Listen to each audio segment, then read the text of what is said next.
shit y no es por cuestión de títulos. A cada hater que me tira lo traigo de discípulo. Me llaman Jesucristo por escribir estos versículos. Siéntense en mis piernas, perras, soy su ventrílocuo. 12 años en el puto juego encajando piezas como Lego. Voy por el tercero, solo contra el mundo, aquí vamos de nuevo.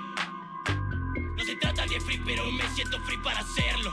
Navego en el beat, veneno en el mic, like aquí traigo skills con la beat para escribir mis versos. Tiro métricas, ética, lírica, explícitas y complejas. No cualquiera entiende el contenido como el doctor escribiendo recetas. En puro sol sostenido alumbro estas maquetas. Intuyo que ese estilo tuyo es copiado y tus ideas están obsoletas. En el estudio yo fluyo, nota a nota provoco un diluvio. Y de tinta innundo libretas.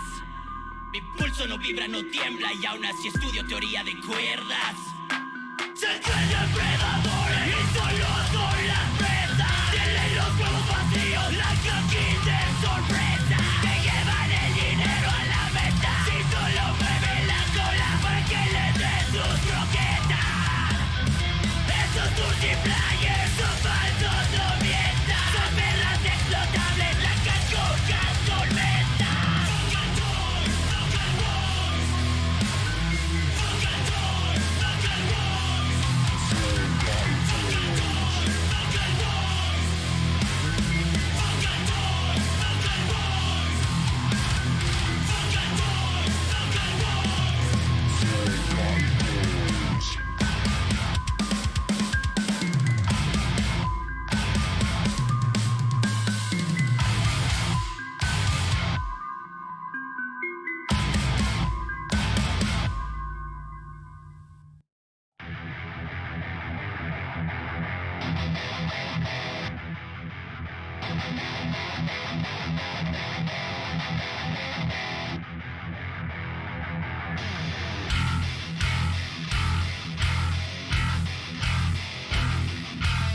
Nacen humanos infinitos, seres compuestos de verdad y santidad. Nacen dioses de cuero y frente de dragón.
Behind the eye.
what it must be like to go to sleep and never wake up.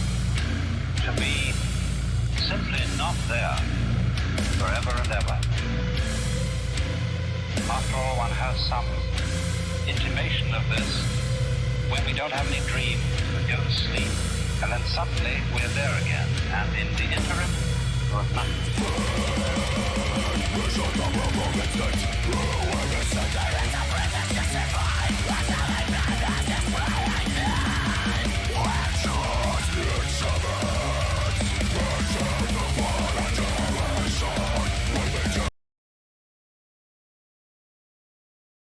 Hello everybody, how's everybody doing?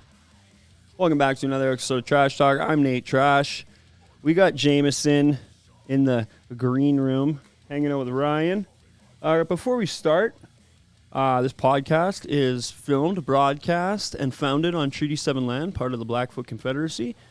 We would also like to talk about tomorrow's show. If you're in Calgary, tomorrow, Dickens, Fall of Earth, Prohibitor, Narada, and there's one more that I'm missing. Ombre, Stoner Rock Ombre. It's going to be deadly. Very excited about it. So if you're in Calgary tomorrow, come down to the show. Come down to Dickens, 15 at the door with government-issued ID. Also, Electric Highway. Going to be doing a lot of Electric Highway promo. Next week is Electric Highway week. We got Cameron Dalgetty, CC Getty from the Electric Highway and from Metalheads United. And then Thursday we got Sasquatch, which is one of the bands that's playing Electric Highway. So it's going to be really rad. If you're down with Stoner Rock, Doom, all that good heavy, Electric Highway this year at Dickens is going to be just for you. And I'm fairly sure that that's in March or May. I'm going to have more details for next week. But right now, we're going to kick into it with Jamison from Arrival of Autumn. Shout out to Prairie Fire Productions. All your technical needs, all your live show and band needs, Prairie Fire Productions in Edmonton. Thank you, Tyson, for the sponsorship. Obscene Productions in Edmonton as well. If you need music videos, you need live captures, you need studio shoots, you need all that good, fun stuff. Obscene Productions in Edmonton is where you want to go. So, I'll stop lipping and dipping, and we'll just get right into it.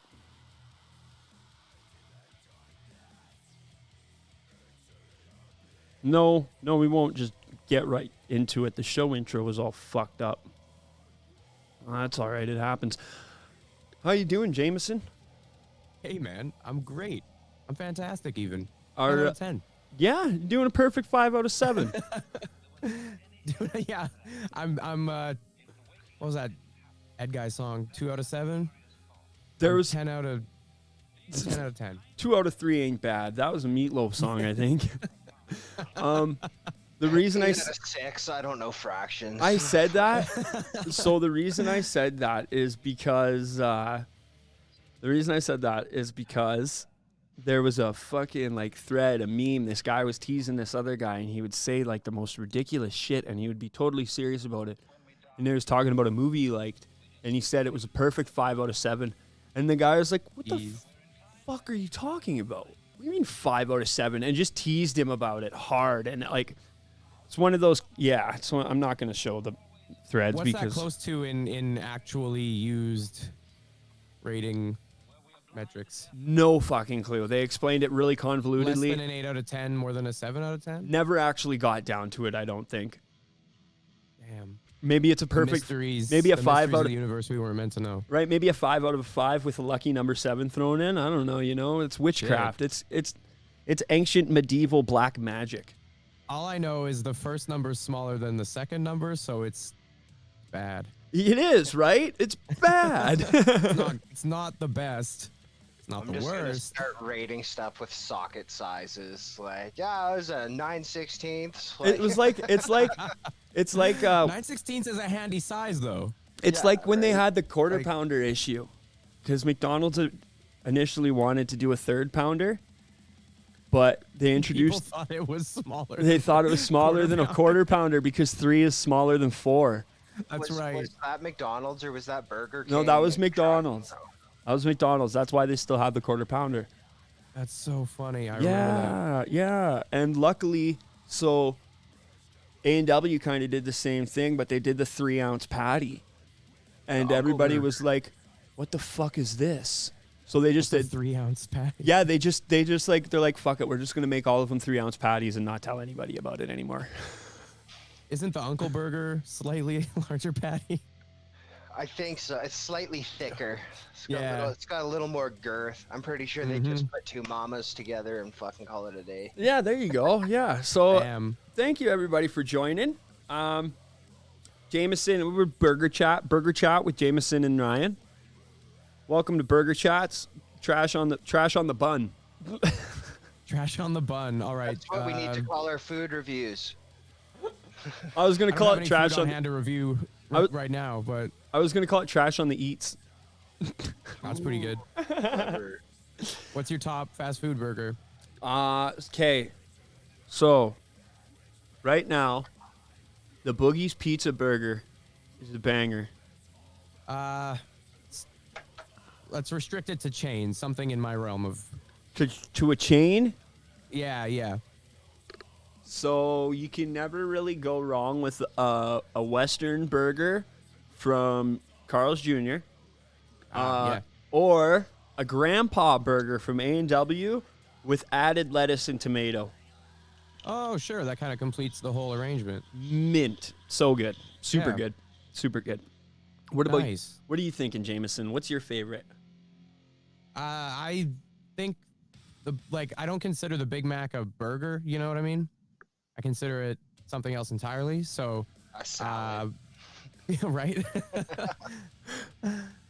So probably like a classic teen burger. I consider- A&W wins again. Yeah, I consider the Big Mac to be like, a family member that we don't invite to functions anymore.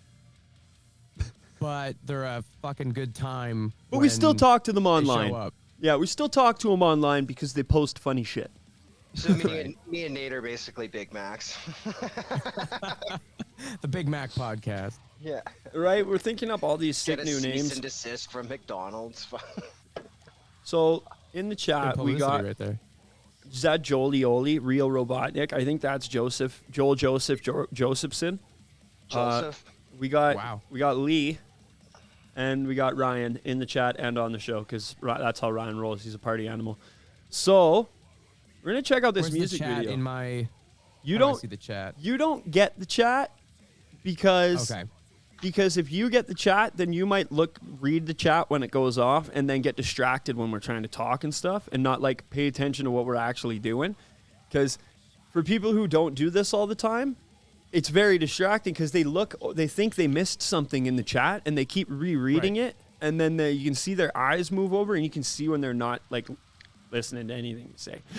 So you don't really worry about it, but when you decide it's time to consult the chat, Yeah. you Yeah, It's that's why there. I usually have the chat going on my phone just so I can see what people are saying. And I read the know. comments too. nice. I read the Nice. comments too. Excellent. Because I did have that. I did have it so that my guests could see the chat too. And there was just too many times where I'd ask a guest a question, and I see their eyes move over to the chat, and then they just freeze up because they did not hear anything I fucking said because they were just staring at the chat. And I notice that's it, spot on. and they get nervous, and they're like, you could see their eyes get bigger, and they're like, I'm like, okay, moving on. My favorite kind of cheese is People are too worried about, trying to listen to all the fucking questions thrown their way when all they need to be doing is coming up with answers that are funny regardless of the questions. Yes. Exactly. Just come up with answers to questions that you come up with in your head as well. And that's actually true. just like I'd have to say I prefer the lever doorknobs over the round ones. I like the pushy handle ones. I like how they lock the pushy handle ones. They just stick a little key in the top. Yeah, the ADD I think is strong. I think every handle has their own, their pros and cons. Just as every dog on a has. front door, I prefer a lever. On a bedroom door in the house, I prefer a knob style. Just as every dog has its day, every door has its handle. Yeah, that's right. I really wanted you to say knob. Jameson. All right, we're gonna check out this video. You guys just released this. Actually, I've already seen this. We don't have to. You guys are a rival of Autumn. Is it good? Damn. All right. Yeah. So we're not gonna watch the whole thing, but we are definitely gonna make fun of Ty. That's fair. Yeah. Okay. I have one rule on this show. Drummers are the targets. Ty specifically. I specifically. Excellent. He's actually going to be selling that shirt he's wearing in the video on our band Patreon account. I fucking bet it. I bet he is. The really thick white speed stick stains and everything. No, Ty doesn't sweat. Ty has never sweat before in his life. I actually heard that. I heard Ty is off stage pretty dry for how hard he goes. I heard that Ty is a dry guy. Yeah, that's not a lie. Dry guy Ty, not a lie. You heard it here first. Ty is a dry guy. Except for where it counts. He can make a mess if he needs to.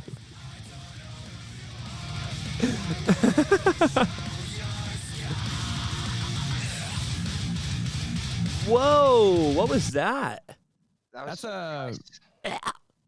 people ask me if, that's post-production, but that's actually me going like Disturbed style, I remember a band in Edmonton. That's a filthy lie. Right? I don't know if you remember this band. They were called Capture the Hills or something. And they had a song called Under the Hills? No, it's like Capture the Hills. Okay. Run to the Hills is an Iron Maiden song. Yeah, I thought there was a band that called themselves that. No, it definitely wasn't this local one. bands do. Yeah, it is. It definitely is. I actually thought about it once upon a time too. But they did that. They had that for one of their songs, and it was the first time I'd ever heard it. And the song was called Circles, and it was the coolest shit I'd ever heard. And I was like, fuck, there's local bands doing this shit? Fucking wild. Yeah, nice. Look at the muscles on that guy. And I've only gotten bigger. Flexi boy. This was filmed a year ago. How many people did you guys have involved in this? Like just for the Couple dozen, I think. Oh yeah. Yeah, so local homies, some people that traveled quite some distance, like friends came up from Rimby. It's like a 6-hour drive. Fuck yeah. Yeah, some homies I think came in from BC.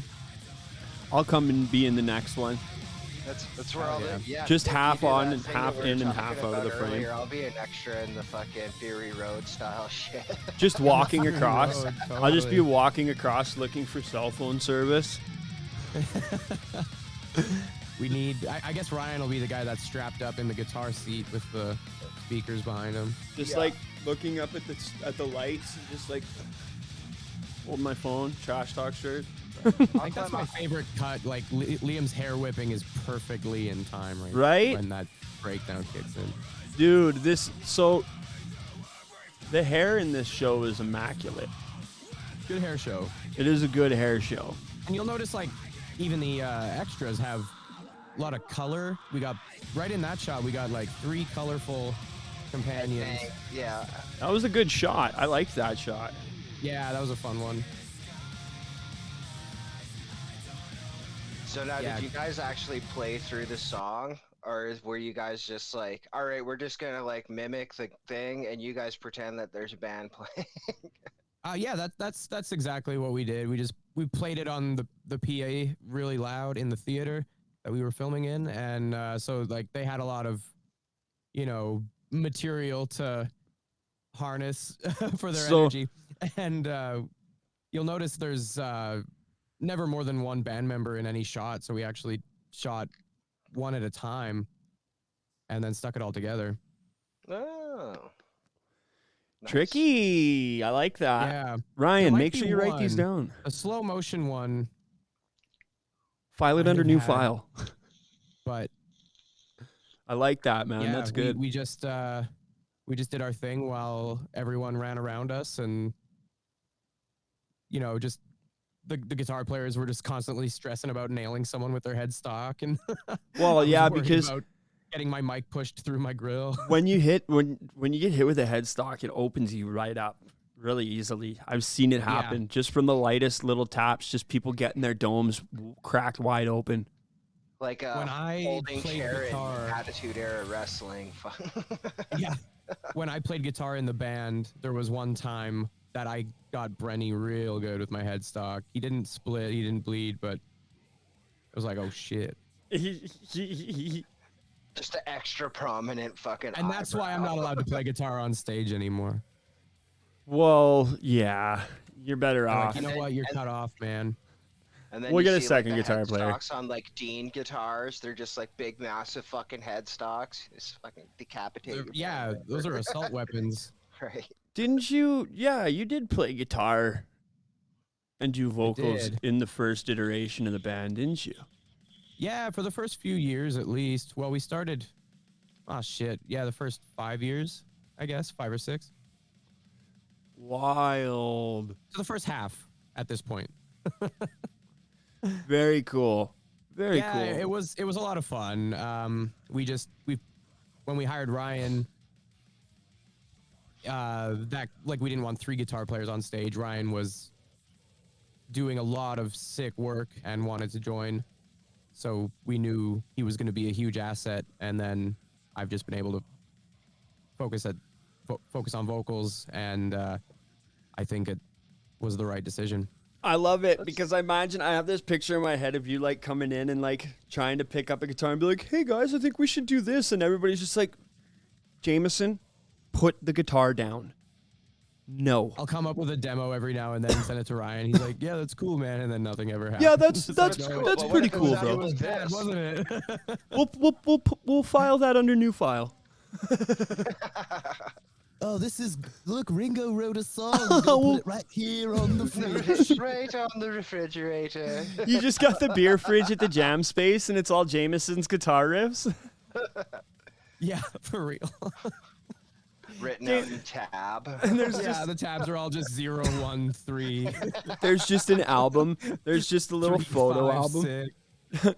Jameson's solo album. It's just a photo of like lyrics and guitar riffs that you've written for Arrival of Autumn and they don't want to use. Thick book. One day, Jameson, one day.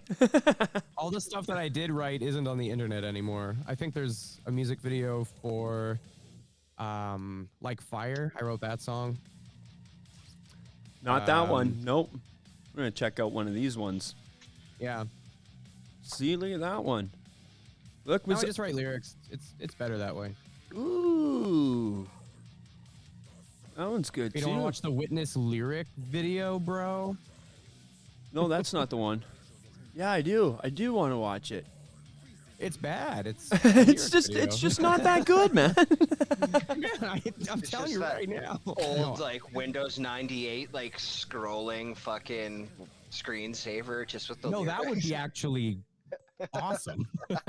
Like that fucking the pipe maze screensaver with all the fucking lyrics. I'd love that shit. The lyrics are the pipes chasing each other around. Yeah, exactly. You remember Too the fast for fucking- anyone to fucking read? I always called it the Doom the Doom screensaver, but it was like an actual like maze, and like the fucking thing would like walk through the maze. Do you know why? Shit. Do you I know- don't remember that one? You know why the Witness worked out really well, Jameson? Because of this. It's a great chorus. Because the fast parts. Because the fast parts, and then it goes into the heavy parts perfectly. I'm telling everybody that it's only because people like fast music that anybody likes metal. Yeah, this is true. This is true. No, I'm just being an asshole. I know lots of people that hate fast metal. That's nuts, man. We definitely like to play fast. Like, You gotta play I'm over fast. here, like I really like Doom. I really like that low and slow and just like a. That's a ripper, man. yeah, it's a good song. It just, I think it would have Hit better with the well music on video. streaming services, but I think it would have done better on YouTube if we had done a music video for it, for sure. Yeah, the thing with lyric videos is like side content. Exactly, and this is like the biggest song on the record. Yeah, like I would It's a like side content video. I do like the words showing up on shit though. I don't even know where that footage came from. probably just like B-roll stock footage. B-roll stock, yeah. That's the part that caught my With cool eye, 'cause, effects. Like a lot of lyric videos are just like they just throw up the fucking word. Like Right, oh, yeah, this no, thing it is. right, and that's like writing it out as you're fucking saying it. And like another thing too is like the way I see lyric videos is like we would release a lyric video because we don't have like the budget to do the bigger videos. It's kind of why I got a camera and shit. Yeah, just do it yourself. Yeah. But also, we would also release a lyric video for like the second or third single on a full album after we've already released a full video. And then like the way I see it is like you pick a song that you do a full video for, and then you pick a song that you cut up into playthroughs, and then you pick a song with like a visualizer, a lyric video, depending on the length of your album and when you want to release it. Yeah, and the more the better. Like when Metallica did a music video for every song on the last record was brilliant. Like, just awesome. When you got the money, man, Every there's no song's a reason single. not to. Hardwired. Everybody's talking about moving away from doing full albums and shit. Now even Exodus is like, nah, we're just gonna do some EPs and some videos and shit. Biggest band in the world right now, Falling in Reverse, hasn't put out an album in 6 or 7 years. You'd consider Falling in Reverse the biggest band in the world right now? In I haven't checked out their numbers. in so like Octane world. yeah, I could Not- see not that. the world. No, But like numbers. I'm talking numbers because like they're pushing huge numbers. They're beating Yeah. out everyone. Like they're beating Metallica right now.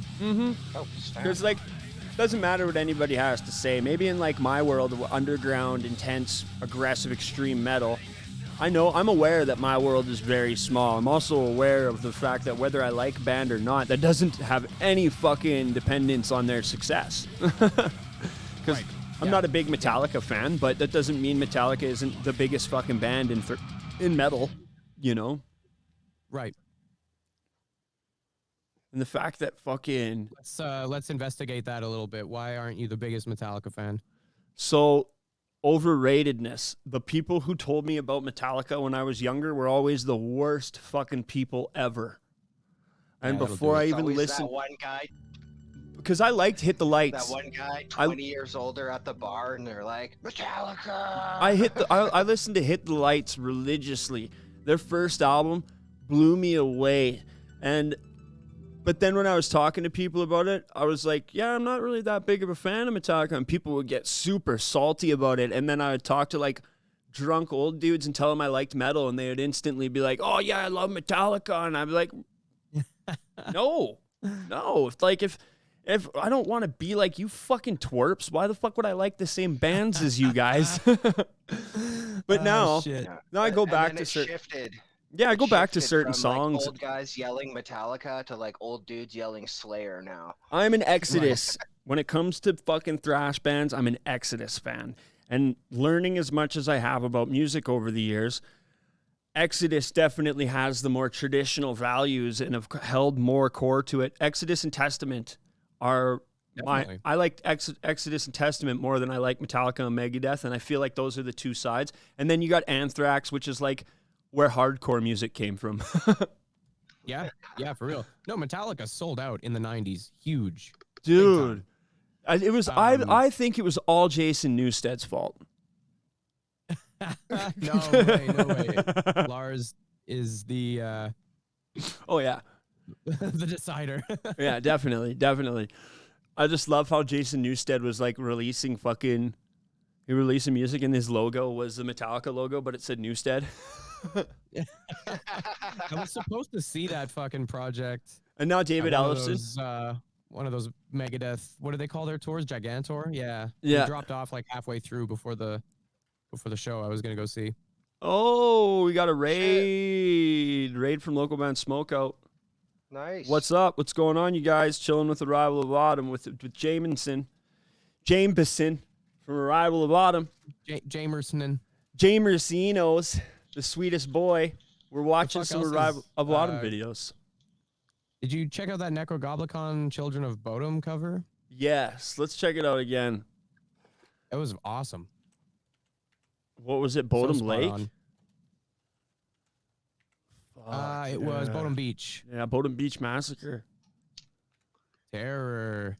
Bodom Beach Terror. Yeah, there you go. You got it. You got it. I was testing you. I was testing you. Yeah, I knew it. I was testing I know. Thank you very much. Hi, Queen Lizzie. BG, I hope you had a wicked stream, buddy. Take her easy, man. You deserve at least a little bit of a fucking break, man. You don't stop. You're a fucking animal. Hope you got a healthy stream. Shout out to local band Smokeout down in the States. Is there an actual video for it, or is it just a song? Based on view count, I think it's probably just a that song. one, yeah. I think it's just a song. If they had an actual video for it, it would come up. Mm-hmm. We're gonna check out some Necrogoblicon. We don't usually stream Saturday, but we're streaming today because Jameson and Arrival Bottom are going out on tour very quickly, very soonly. Yeah, I had to sneak this in.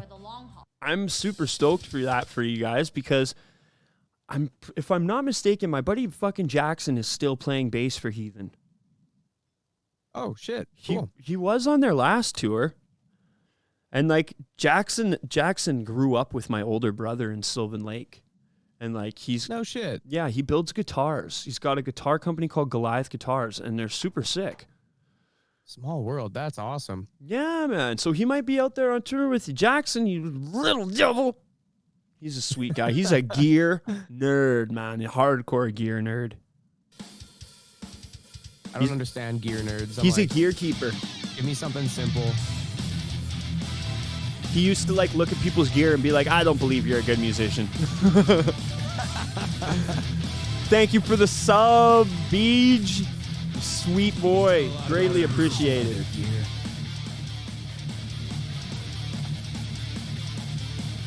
And then, of course, this was produced by Jason Sukoff, the boy. Right? Their last album was Sukoff. I'm trying to figure out if I can get the in on with Mr. Dave Otero for a Horrify album in the future. Is that the cover artist, or who's that? Dave Otero did, he did Wake's last album, and he did like fucking Cattle Decapitation and Pig Destroyer and shit. Oh, okay. Where's he based out of?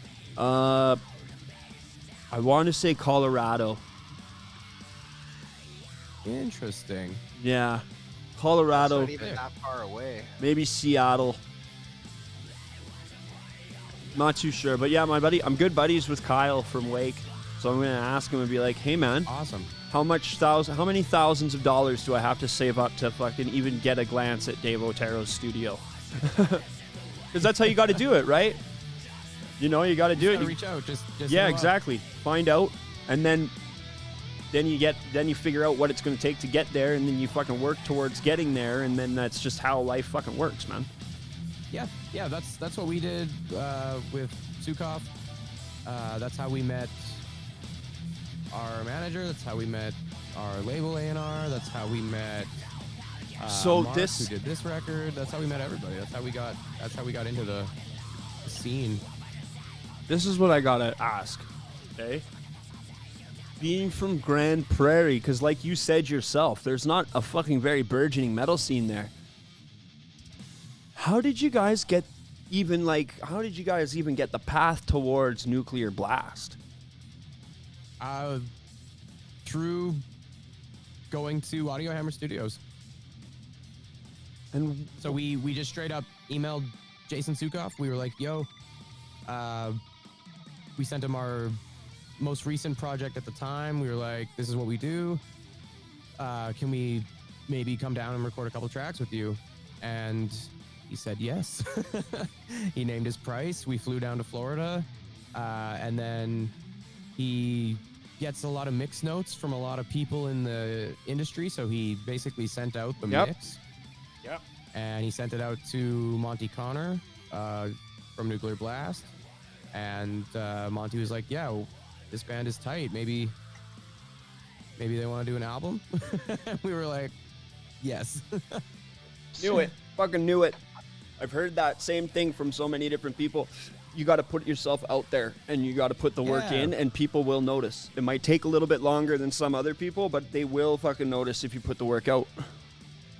Cost a lot of money to fly to Florida, like 2 or 3 times per band member, plus time off work, plus Yeah, dude. Fuck. you know, studio fees and all that. So I mean, it was a huge gamble on our behalf, and it paid off.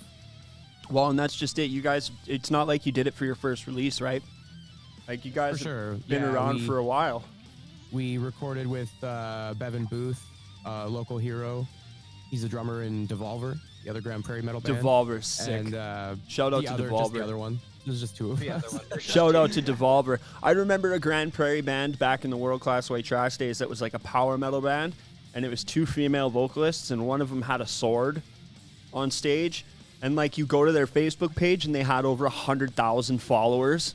Is that Edge of Attack? Yes. They had 2 female vocalists at one point? That's crazy. I think I'm pretty. This was a long time ago, so I could be wrong, but I remember a chick on stage with a sword, Yeah. and she had the sword on stage the whole time, and it was like a giant gladius. Like it wasn't just a toy sword. I think I remember that. That was towards the end of that era. Yeah. Edge of Attack was the band that got us on our first show ever. We opened for them. Really? Sick. They were pretty rad. I'm not a power metal guy though. Like, I'm like I like. Like our buddy at the time, Doug, was their songwriter, you know, band leader, and one of the best guitar players I've ever seen. Nice. World class. You could sit him in a room with Broderick. Fucking. I will. And he'd you know hang, what? I you know? fucking will. It was cool. It was cool. And then yeah, we got rolling, opening for them, and then they stopped being a band like right around the time stuff started picking up for us. Here they are, right here. 10 Oh my years God, it's ago. been so long since I watched this. 10 years ago. Yeah, that was the one with the big sword. Yeah, for sure. And she 10 looked years young. ago, wow. She looked so young Maybe too. that I was was the like, second female vocalist in your mind was just Doug. probably. I was a real piece of shit back then. I was a real piece of shit back then, so probably. Oh, I should probably turn off the fucking Spotify in the background too. Jesus I know. Christ. I'm like hearing like some double kicks coming through, and I'm like, what? the fuck? Adding your own flair. It's like live remixes of all these videos we're watching. Yeah.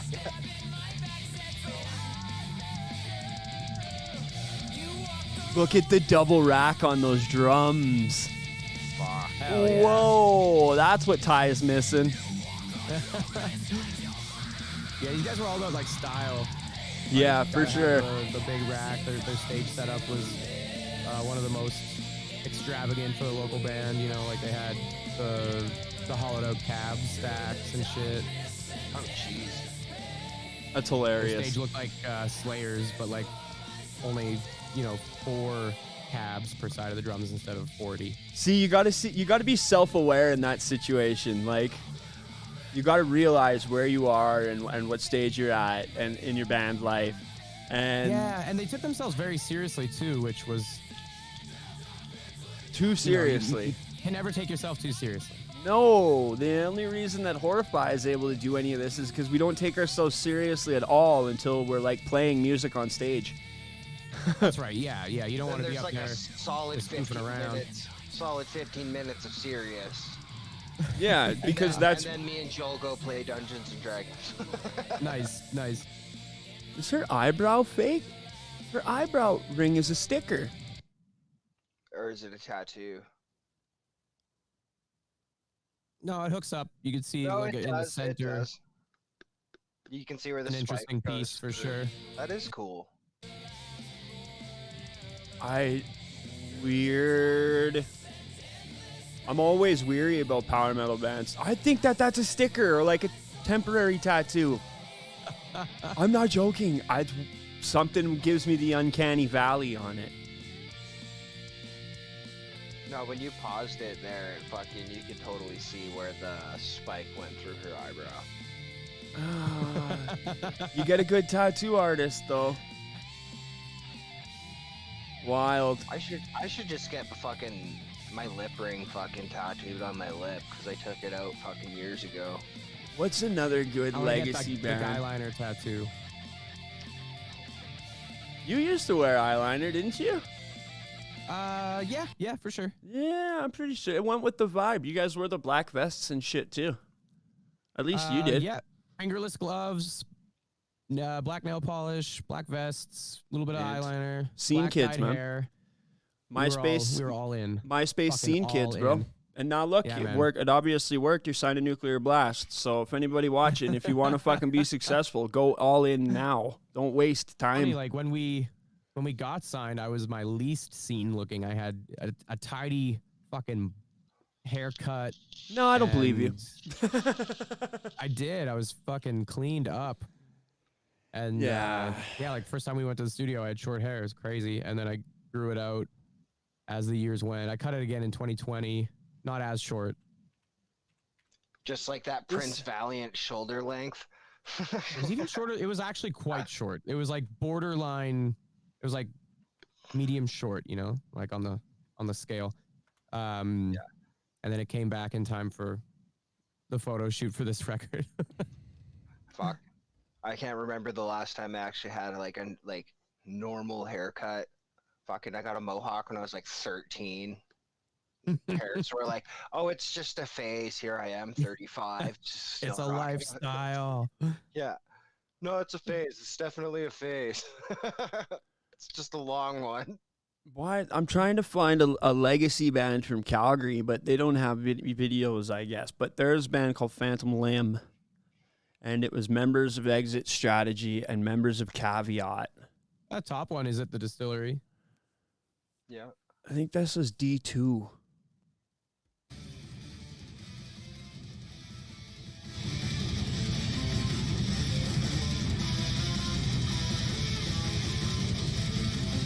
Yeah, this is definitely filmed fucking 11 years ago. Yeah, that brings me back. Fuck, that was forever ago. I had a fucking the flip phone with the camera when phones first started having cameras. Yeah, everyone And just had shot live footage. I had the shittiest recording from when I seen Guar for the first time. And you can barely even tell it's odorous, but I was like, I have a video of Guar. And I was so stoked. I was showing people and I was like, nobody knows what the fuck this is. Somebody in the chat said, AOA best band, biggest hogs. Biggest Hogs. Username? Scotty Poopin.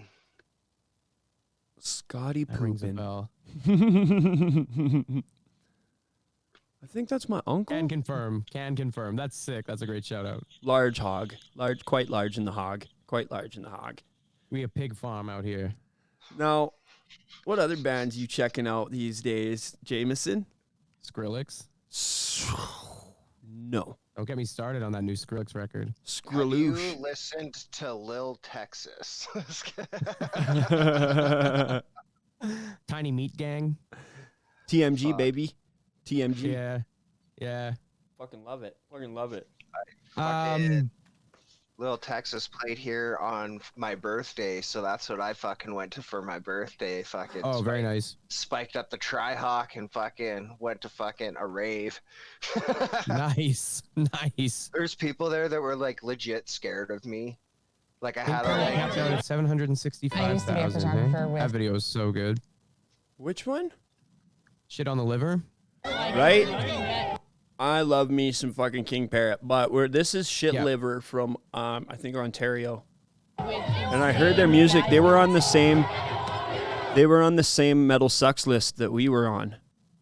Oh, okay. So I checked them out, and this band rips, man. You guys know the guy who put that list together? Or how'd that come about?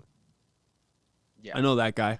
That was so sick. Love Yeah, to see that. and then I helped him throw some bands on a Canadian deathcore list too. And man, oh man, the fucking deathcore heads got salty about that. They're like, "Whoa, Man, where's Brand of deathcore are the Sacrifice? new, Where's Angel old school Maker?" death metal elitist. Yeah, they're like, "Where's Where's Brand of Sacrifice? Where's Angel Maker? Where's Carcosa?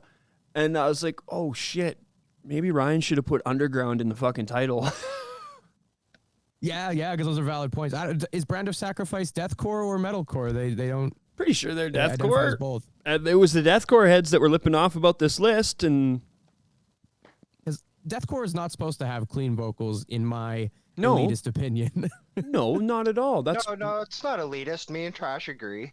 yeah. I honestly so It's not elitist if your peers agree with you. so my Yeah, honest right. opinion is that clean vocals don't belong in heavy music at all. But you know, I mean, that's also a pretty strong opinion. me and you were buddies, right? And you're an amazing singer, and I love your music, you know. But like, it's funny because like I'm like, yeah, Jameson, you kick ass, but this clean vocalist sucks. And then I like look back up at the music video, and I'm like, oh. It's him too. No, the reason I do it is because I know I can't do fucking clean vocals. So like my brother is a classically trained singer, and I tried to learn how to sing, and fuck me, it's hard, man. It's way easier for me to just grunt and growl my way through a whole set than it is to try and sing one song. Yeah, singing is bullshit. All 15 minutes of the Horrify set. Right? It is grunting. That's nine songs. This is a banger. I love that snare. Right? Right? The open snare, man. They just go right for the throat, too.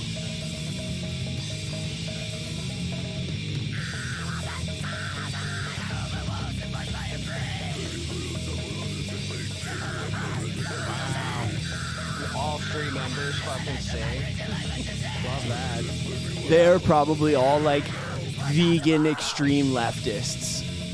That's how it goes, yeah. I feel like all of this footage is from when they were fucking At a protest.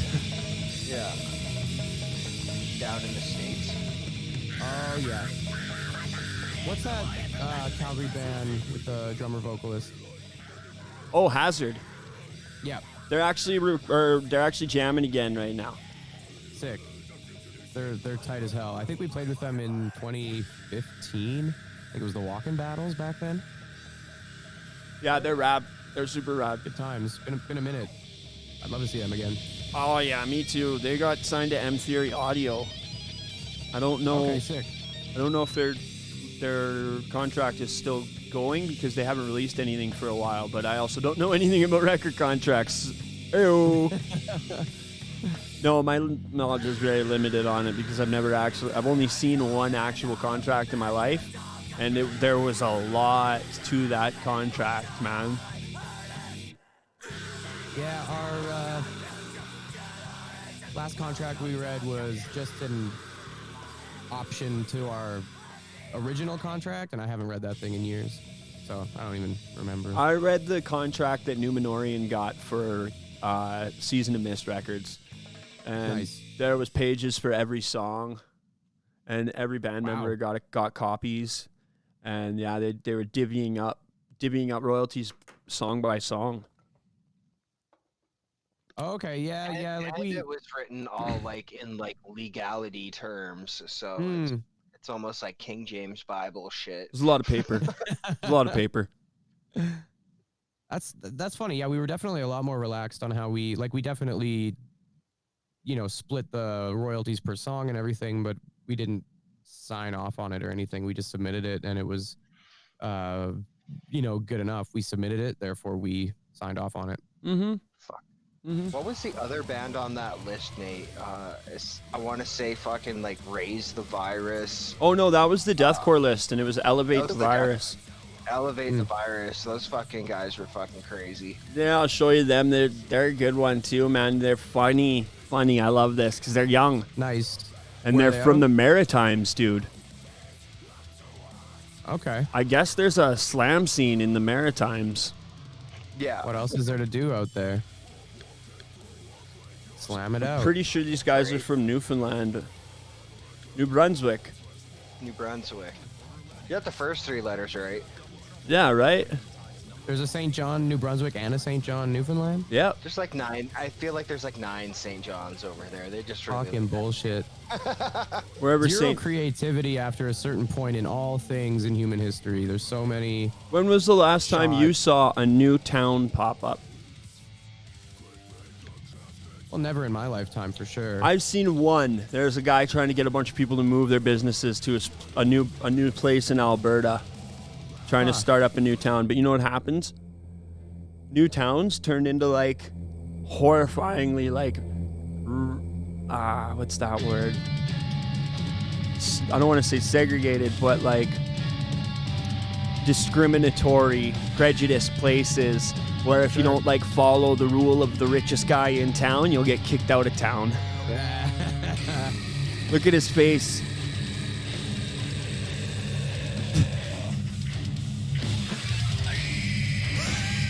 Excellent.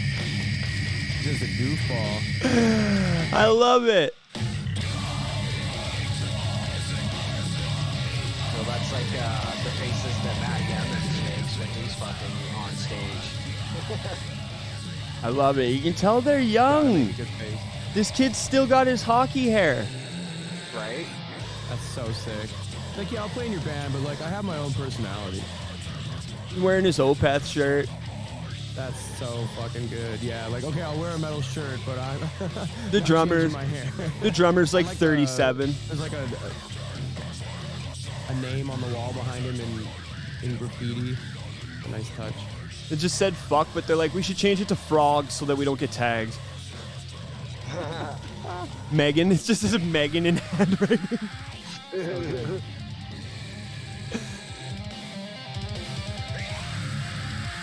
Looks like they added some blood splatter. It's like the most dangerous part of this is like having to go into an old abandoned house and be like, sure hope this top floor holds up. Seriously. Because that's clearly an attic shot. Yeah, where the drum kit was up there. Knowing New Brunswick, this could be just like a house down the street. Like one of the band members actually lives there, kind of thing. Oh no, not quite, but sort of The maybe. basement is fully renovated. It's really nice. Yeah, let's do it before the house gets renovated. Just ready for music videos. Yeah, that's fun. That's really fun. Right? Okay, now we got Short and sweet. to talk about the tour that you're going to be going on here. God damn it. I was having fun. Well, I'm just kidding. well, guess what? I'm here to fuck with all that. Jameson, Yeah. I want you to tell me how many pairs of socks do you plan on taking with you on tour? 1 per day. Okay, next question. Now, what's the routing of this tour? Where are you starting and which direction are you going? We are going to start in Rhode Island, right on the Atlantic. So as far east as we can fucking go. And then we go northwest as far as Chicago. South, right to the tip of fucking Florida. And then back up the coast to Philly. Wild. Yeah, it's a nice run. Now, you guys are doing this in a van? Or do you Yeah, same van we've been using for just the van? Okay. the last few years. Have you guys ever done a tour on a bus? No. No? I feel like buses are fucking expensive. I think that too, because I feel like even bigger bands are starting to push away from buses unless they have like multiple bands going in on it together.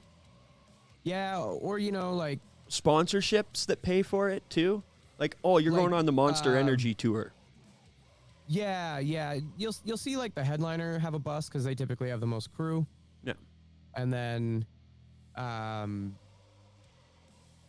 lot of bandwagons out there, which are basically like half size of a bus, but still have bunks, still have a lounge. Yeah, I've seen yeah, those. trick.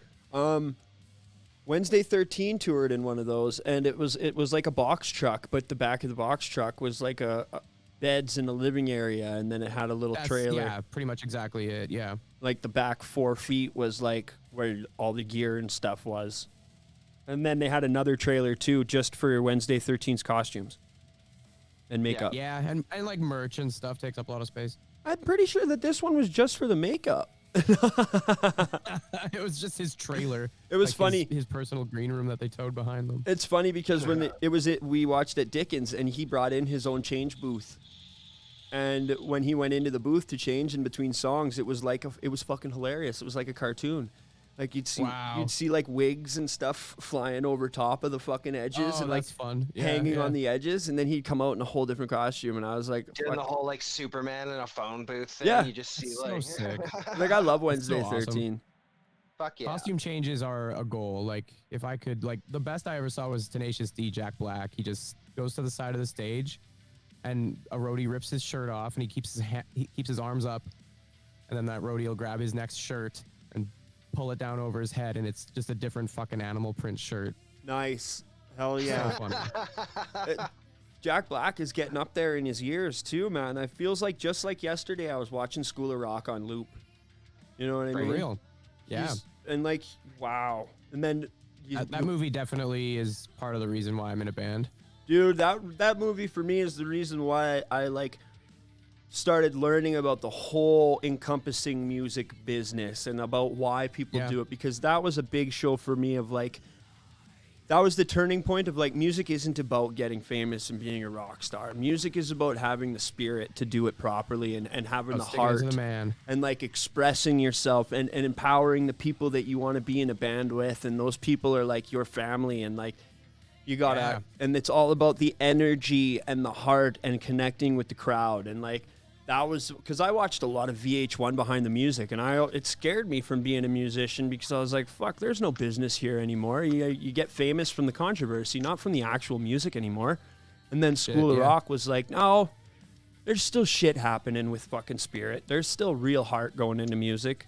It's just not as, you know, not as valuable as it was. It's not as valuable as it was, but there still is. And like, it's my obsession, you know. Everybody wants to put their whole heart into it. It's just a matter of fucking doing it. And that's what I feel like that movie was exemplifying, was like, Dewey passing on to the next generation of like, yeah, man, you got to do this because it's real. It's fucking true. It's right to the core of what you want to do and what's truth. And everybody can fucking feel the good vibes from it and connect. Everybody connects. The universal language. So spot on. Universal language of music. And so good. Yeah, Jack Black is fucking, he's definitely pushing the age. Another fucking costume band. So, Wednesday 13. We're talking about Wednesday 13. Sad fucking story about them just recently. So the Murder Dolls contract lapsed. Their like the license to the branding lapsed because Joey Jordison owned it all, and Wednesday didn't know anything about it. And after Joey Jordison died, it kind of went to the estate and stuff, and then it lapsed and nobody renewed it. And AC Slade was waiting for it to fucking lapse, and he instantly jumped on it and stole the branding and everything. So now, son of a gun. Yeah, Murder Dolls belongs to AC Slade. It doesn't belong to fucking Wednesday 13, and Joey Jordison obviously passed away. And the Wednesday released this post. He's like, Murder Dolls was Joey's band. Joey asked me to be in Murder Dolls, and the fact that this guy stole it all is just mind-blowing. Yeah, holy shit. Yeah, man. Very, very shitty. Wow. My buddy Pete in the chat here wants to know what some of the bands that you grew up listening to are. Yeah, shit. I mean, like, early days was, like, Demon Hunter, System of a Down, Metallica, Disturbed even. Yeah, buddy, okay. They were big when I was like 10, 11, 12. What was Linkin Park? Huge Linkin Park. The Black Album, Hybrid Theory, Summer of Darkness were like 3 of my go-to records when I was a wee little boy with a fucking portable CD player, you know? for road trips. The Walkman, baby. Living that life. 40-second anti-skip protection. That's right. It's a fucking lie. It was. I bashed mine around, and it was a Riding lie. in the back seat, trying to hold it, and fucking. Please don't skip. I had this one that had the clip sides, so it like squished the CD down to the laser. That was the shockwave. If you fucked any of it up though, it would scratch the shit out of your CDs. Yeah, goddamn. You push play and it's just you can hear that. Because the laser, it was the laser. I'm pretty sure that after a while they made it so it was the laser that spun around the CD. So if anything got in there, that fucking laser in between that little track, it would just rip around on that laser and scratch the shit out of that CD. Yeah. I think one of the first CDs I bought was 3 Days Grace 1X. Shadows Fall would have been one of the first CDs I bought. Would have been, what was that album called? Redemption? No, Threads of Life. Redemption was on that album. Shadows Fall is another legacy band, man. I remember Big time. when I was first getting into like being in a band and stuff. And, that was fucking Nathaniel that came in with the Smoke Out Raid, not fucking BG. Well, Nathaniel, you fucking hot shot, sweet treat, buddy. Thank you so much for that. Now, Shadows Fall, legacy band. I remember watching, what was it? The Zen of Screaming. Right. And that was that DVD introduced me to a lot of bands that I hadn't heard about yet, like Shadows Fall, God Forbid. I'd already been on the Lamb of God train because Lamb of God was a huge influence on World Class White Trash. Okay, yeah, Lamb of God, definitely. Our drummer was obsessed with Lamb of God, and I was I was more on like the Slipknot side. A lot of drummers are because fucking Chris Adler is fucking. Well, Chris Adler is the one who ran that band too, so like that was a good picture for drummers to see that like drummers are not just the guys with the most gear. A lot of the drummers can also like fucking drive the band just like anybody else can. Yeah. And that's how I feel about that. Because when I remember watching the Philadelphia DVD and Chris Adler is doing all this, he's doing the book and he's doing the management, and like Willie or fucking Randy Blythe is fucking scrapping with what's his name, with Mark Morton, and Chris is just like, yeah, I'm just going to book this interview and we're going to do this signing. And Randy Blythe's like, I'm going to fucking kill you, Mark. Classic shit. And I thought that was really cool. I was like, because I was like, fuck, I've never heard of a drummer running a band. Like, after a while, I was like, why is that so abstract to me? Any band member who's in a band can run a band. There's a lot of bands that are ran by people who aren't even in a band and don't want to be in a band, you know? Yeah. Like band managers. That's my end goal because I am not musically inclined at all. So Ryan is hopefully going to be the one that's going to be coming with us and doing all that stuff with us. And okay, when we do the thing later. Yeah, hopefully, and he's going to be running some camera and doing some good shit for us, so we can put some stuff together. Because I'm really stoked. Ain't ready. No, they're not, and we're going to move on from that though. Another big one for me too. I remember when Subliminal Verses Volume 3 came out because my dad bought it. Yeah. Me and my dad had a pretty rough life together. I look exactly like my dad, and I was the only kid that was always around home, and my dad kind of was just upset that I was so lackadaisical about stuff, and I wasn't as good as my brother was, and he kind of was like, the wrong kid moved away and this and that, but he tried to relate to me on the music stuff because he knew I was really into music when we moved out to our farm and stuff, and he got Subliminal Verses, and we listened to it together, and we listened to that fucking CD until it fell apart.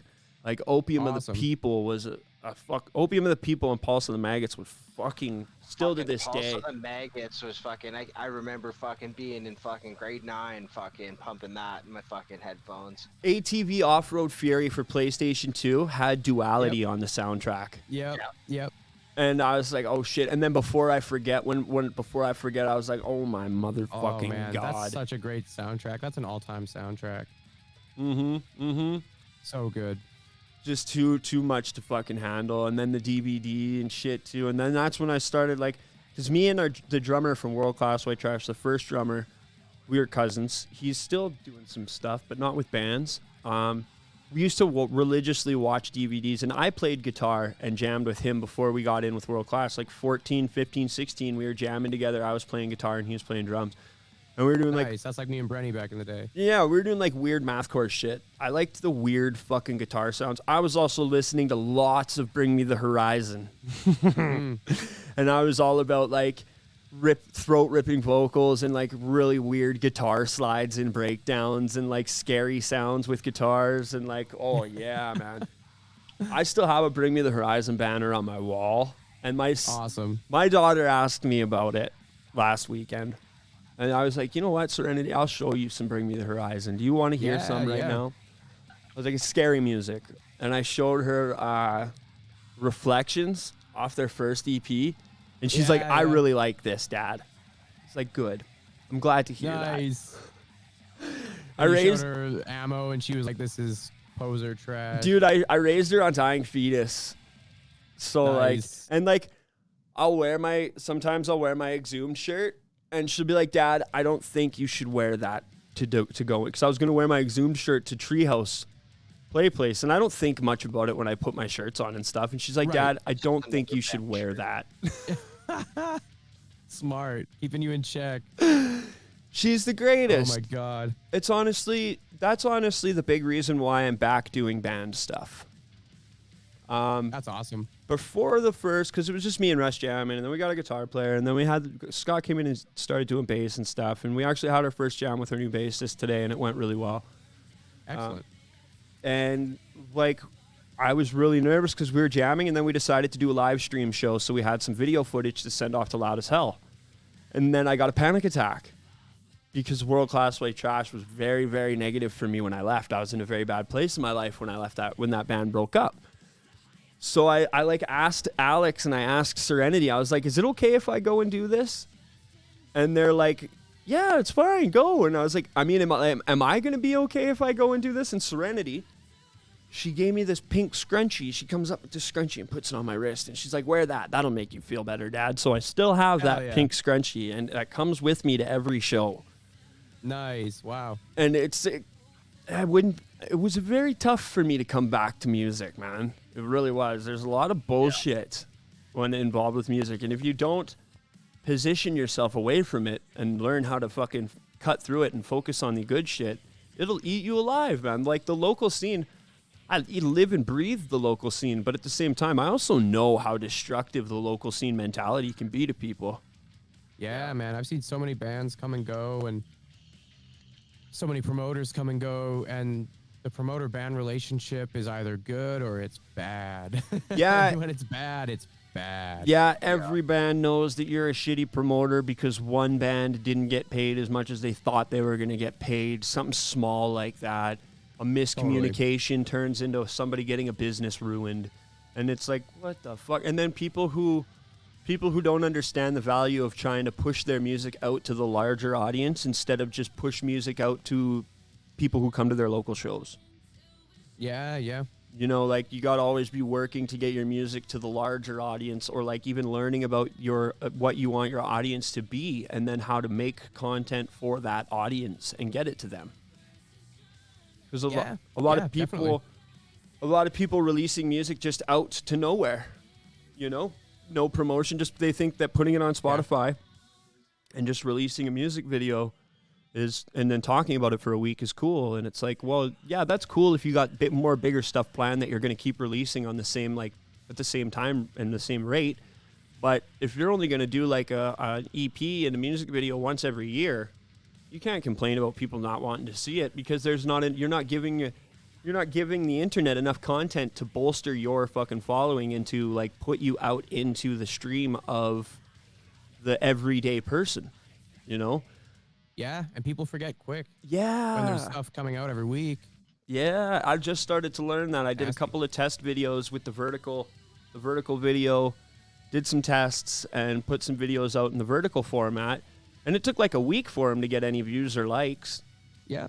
But then then I started getting the notifications of like, your reel has hit 500, your reel has hit 1,000. And it was like, okay, cool. Now I know some value there. So now I can plan a bunch of pieces of content and then release them on a schedule. And then maybe next year I'll see a jump in my following from those reels that I did this year, you know, because that's how, in the bigger scheme of things, that's how you have to do stuff. You Definitely. Just keep putting it out, even if it's not, doesn't seem to be hitting at the time. Just something every day, a little bit of something. It adds up, yeah. And that's the big thing for content creators, is you got to get to a piece of content being released every day, or else. And it's a piece of content. That's fucking difficult to do. It is. It is but, very difficult. But once you realize how much, like for us, it is difficult, but it's not difficult once you actually break it down into a system. It seems like a lot, but really it takes a couple of seconds to make a post. And if you spend a day setting up a whole bunch to schedule, then it works itself out. And exponential growth method, or exponential growth fucking model, right? Which is 2 times 2 times 2 times 2, right? So yeah. One person tells 2 friends, they tell 2 friends, they tell 2 friends, and then that's the internet, right? That's how it gets out. You just have to make the content that people want to interact with, and you got to do the tests, and that takes a long time. That's the hard part. Creating, and it's especially for Trash Talk, creating the content for us is not the hard part, but editing it down into a format that the internet really likes and really wants to push to the top of their algorithm is what's difficult. Totally. Now we got even some, like guys who get like consistent 5-6 digit view counts, you know, every now and then you see they'll have one that is in the millions, and it's like, man, like they're putting in so much work, and they're getting like 5-6 digits is a lot of attention. It is. But then when you see like that one that's got like a few million, you're like, holy shit, like they're still chasing that fucking high that they got when they posted that fucking video. It's usually that million that got the rest of them up at all, period. True. And true. It's that hitter, that one hitter. Yeah, and that's the big issue with micro content too. And that's why we have the show and we have the YouTube channel with our long form videos, and I'm just getting into micro content now because I want the micro content to lead to the bigger channel and not the micro content to totally overshadow the bigger channel, because that happens a lot. People will release one piece of content and it will be a piece of content that they thought was meaningless, and then all of a sudden they'll realize that like, they're that guy. Fuck.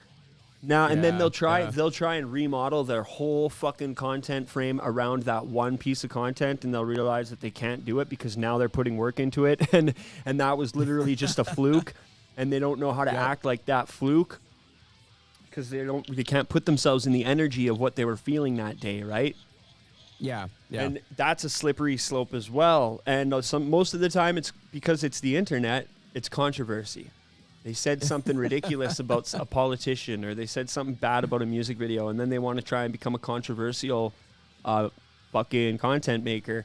And that's a slipperiest slippery slope, because if you say something that your fan base disagrees with, they'll eat you alive. I'll turn on you. Like, yeah, like I like to. It's happening right now in the States with Fox News and Donald Trump. So Donald Trump. They're turning on him? Oh yeah, they're definitely turning on him. They're turning on him. Wow. He's turning on them too. Wow. Donald Trump is also starting to turn on his other Republican figures. Ron DeSantis in Florida called him a meatball. Really? Yeah. Really? Wow. And Florida is fucked. They're starting, or I think South Dakota just passed a law that's gonna fucking force trans kids to not be trans anymore. Jesus Christ. Yeah, buddy. Yeah. That's so fucked. That is Nazi shit. Yeah, seriously. But yeah, we're not going to go on that because once again, Christ. controversial shit. We don't like that. And we here at Trash Talk, we firmly agree that once your net worth reaches a point that it can only be achieved by exploiting other people, your riffs are whack. Yeah. Elon Musk has some of the shittiest riffs in the world of finance. Bad riffs. Just the worst. We got a shirt man. coming. We got a shirt coming that's gonna say Elon Musk's riffs are whack. Fuck yeah, that's pretty good. I like that. Yeah, fuck that guy. Holy And shit. on the back, shit It's on so the Tesla. funny, like when Elon was like, I'm gonna come out with a Neuralink, and I created a flamethrower. It's sick. And I was really, like, he's yeah, just this guy's fucking awesome. And then I was like, wait a second. He's just killing Took a monkeys for couple money. years, but I'm like, this guy fucking sucks. He's like, oh yeah, He's freedom a of piece of shit. freedom of speech, freedom of speech, and then he's like hanging out with Rupert Murdoch at the Super Bowl, and it's like, whoa, Right. Whoa. the owner of Yeah, Fox, yeah. fucking rights, man. I love it. I think it's He's- fucking great. Jeff Bezos Yeah, has some of the like- softest baby poo breakdowns too. Oh man, oh fuck, like the worst. Hey, Ember's in the chat. How you doing, Ember? We're supposed to What's your see Elon Musk opinion. Ember next weekend for an interview, a Scum Dumpster interview. Yeah. Sick. Hell yeah. Might be doing some Very, work very next sick. weekend. Might be doing some work next weekend for our last crusade in Citizen Rage, but we have to see. Big tour announcement for Citizen Rage, eh? They, Yeah. with no more moments. I like that. They got a Trash Talk logo on that poster too, baby. Fuck yeah. That's what we do, bro. It's what we That's do. tight. Citizen Rage played a local show in GP. Oh, like 10 years ago. This fucking punk as fuck. Yeah, buddy. When are you leaving Oh, for yeah. tour? Middle of March? Like the second week of March. I gotta see if I can ship out a fucking Horrify shirt to you before you go. Oh, definitely. Fucking rights, man. Just fax it over. Yeah. I got a shirt faxing machine. That's right. Yeah, I do. That'd be do. fucking crazy. Ryan's like, what are you just guys have to talking load up about? Your machine on my end with a black blank T, and then you fax. And it the- just like prints it out on the Prints it. fuck. I love it. Fucking rights. That would be tight as fuck. So back to The rich most people and their useless shitty piece riffs. of fucking technology. To answer your question, yeah, we're going in the van. I'm surprised that you called back to that one. Good one, buddy. I mean, that's where the tangent started. Yeah, that's that's- where we started. Trash tangent with Nate tangent. I love it. I love it. I was thinking about going to a topic-based format for the show, but then I was like, and then I saw that I'm still paying for SoundCloud, and I haven't uploaded an audio to SoundCloud in a long time. And it's like, maybe I should do that. So like, Totally. Yeah, of course. Put your podcast out for the. It's been people out. who It's just on wanna listen Spotify. because it's so much easier. yeah, it's on Spotify, but here's what I'm thinking. I'm thinking I Okay, might okay. change the host. Because I'm hosting on SoundCloud, but to host on SoundCloud, your monetization options are pretty few and far between. And I'm hearing about Spreaker. And if I host on Spreaker, and I do have lots of I don't have like lots of listeners, but if I get lots of listeners, then they will throw ads on my stuff and pay me for it. The same way like YouTube does and stuff. So I'm Okay. thinking that might be the way to do it. And then, because I have enough tools now to rip audio super easily. And I have enough tools now to like do all my descriptions and stuff. Like I can get good annotation, or what's that word? Can't remember. Good tools, transcribing tools to like transcribe interviews and stuff and transcribe intro or descriptions and stuff for all the posts and everything. Cause that's the hardest part is like, I'm not a very good writer. I'm just a good talker. But if I could write down the ridiculous shit I say, then it might be pretty okay as writing. Right. Yeah. So Voice to text. and in the Yeah, end, exactly. Voice to text your whole fucking shit. right, and in the end, it's all about getting it out to more people. And I totally understand that there's a lot of people that don't have time, that they don't want to watch the YouTube videos, but they'll listen to it at work.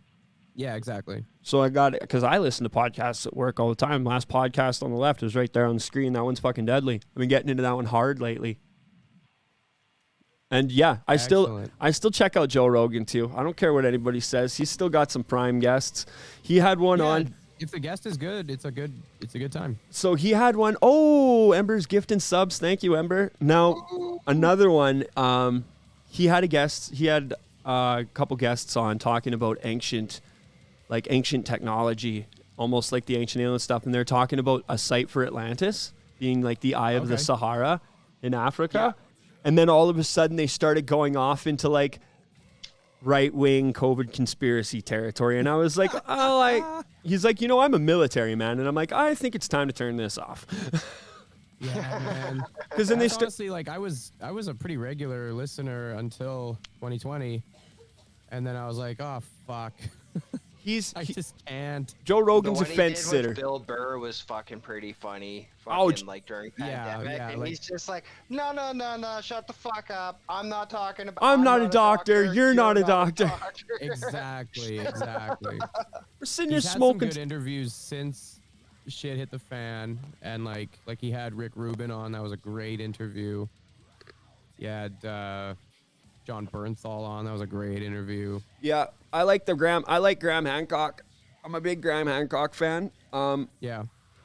Graham Hancock also has some sideways opinions about like COVID conspiracies and shit, but I also like his opinions are more leaning towards like a lot of people's freedoms were encroached upon, and then he doesn't really go much further than that because he's a journalist. So he knows that like if he's doing a show for his fucking TV show, he can't be talking about fucking COVID opinions, And that's what I It's so funny too, like, correct me if I'm wrong, but the companies that went along with the hard restrictions, airlines and such, they would lose business if they were the airline that was responsible for such and such COVID outbreak. And it happened. That actually did happen. So a lot of times. those restrictions were capitalism oriented. Yeah. Oh yeah. But the thing is when you have the people, so the people who are pushing out these because I know this because I was one of these people. The people who pushed up these conspiracy theories are people who don't really have a 100% grasp on the way a regular like day-to-day work, bills, save, finances, buy a house, like this is how a company works. They have just like me, a basic high school education, right? And then partying, drinking, just getting a lot of the guys that I felt these conspiracies from and heard them from were trades guys that didn't graduate high school. Right. And I'm a trades guy that didn't graduate high school. The difference is I did a lot of like learning about stuff in my spare time. I came to the realization through conspiracies that there's a lot more going on in the world that I don't have a fucking clue about, and it's probably the fact that I don't have a clue about it that is causing me to think this way. And a big part of it was learning how many people are learning that the whole of North America is the 1%, that the 1% elite that the world talks about. Yeah. We are the first world country. North America is the continent that's like ahead of everyone else, supposedly, right? Right. But then you actually look into how it got there and blah, blah, blah, all the finer points of like the fucking colonialism and imperialism and shit. And it's a mess. And then that's what brings me back to that. I don't understand any of that. And the people who are trying to tell me these conspiracy theories and trying to feed me these sideways opinion are putting those opinions out so they can monetize them. Right. They're not people who are just like, when COVID hit, I listened to the doctors who were just doing their job as doctors, not the ones who were like not doctors anymore because they found a way to make more money off of the shit that they said. Yeah. And that's my thing with Joe Rogan too. You listen to a Joe Rogan podcast, and every couple of minutes you're getting an Alpha Brain commercial that says, I was on Andrew Schultz's podcast and he had some AG1 athletic greens. And it's like, yeah, dude, you're just you're just doing the Alex Jones model. Yeah. Like anytime I had a link sent my way, if someone was trying to convince me not to get vaccinated or some shit, I'd open the web page and I'd have to sift through, I don't know, fucking 50 ads, scrolling, just ads, and then some unsighted fucking bullshit article. And then you find out that the person at the end of that fucking article is the person saying, oh, buy my book that I just wrote in the last year because COVID happened and this is me capitalizing on it. Yeah, you check the source and it's someone's firsthand account from some other country that's not in North America. Yeah. You're like, And you don't know that's true. Yeah, how do we know that that's even a person who fucking exists? Exactly. You know, like so many people saying, It's "Oh, not a news article. It's not anything that's been my friend's a nurse and tested by anyone else. It's just my friend's a nurse and they heard this and they told me this and I believe them because they're a nurse." It's like, well, I've never heard of this nurse friend before, and I've known you for fucking years. What are you talking about? Yeah, fuck your nurse friend. Like, Yeah, right. and also, and no disrespect to fuck. nurses. No disrespect to nurses. I have No, but major disrespect to anyone who's trying to use who is who's trying to using use a their nurse. Yeah, position who's trying to use a to nurse. monetize off of conspiracy theories. Exactly. Fuck those people. Like every day of the week, and it's just ridiculous because over the years because a big trigger for me was I was on lots of drugs and I wasn't working a steady job and I was drinking every weekend and I just didn't have a healthy lifestyle, so that led to having a very unhealthy mind too. And after I started to straighten up and my kid was born, I was like, fuck, these conspiracy theories that I used to think were fun and like a good distraction, they're actually making me horrifyingly depressed and like making me not able to even like interact with everyday life. And then I started to read into the conspiracy behind conspiracy theories and I was like, oh, it's just being brainwashed in the other direction. That's it. It's the same as like the people who sit down and they watch fucking Fox News every night religiously and they only listen to what the newscasters have to say. They don't listen to the people they don't, just regular everyday normies, right? Yeah, so for everybody that's still in the chat, the Earth is hollow and the moon isn't real. The moon is hollow and the Earth isn't real. No. Birds aren't real either. Bro, okay, first of all, I've seen them putting batteries in birds. Same. I have a friend who changes the batteries in the birds. I have a friend who's a nurse. Yeah, I have a friend who's a nurse, okay.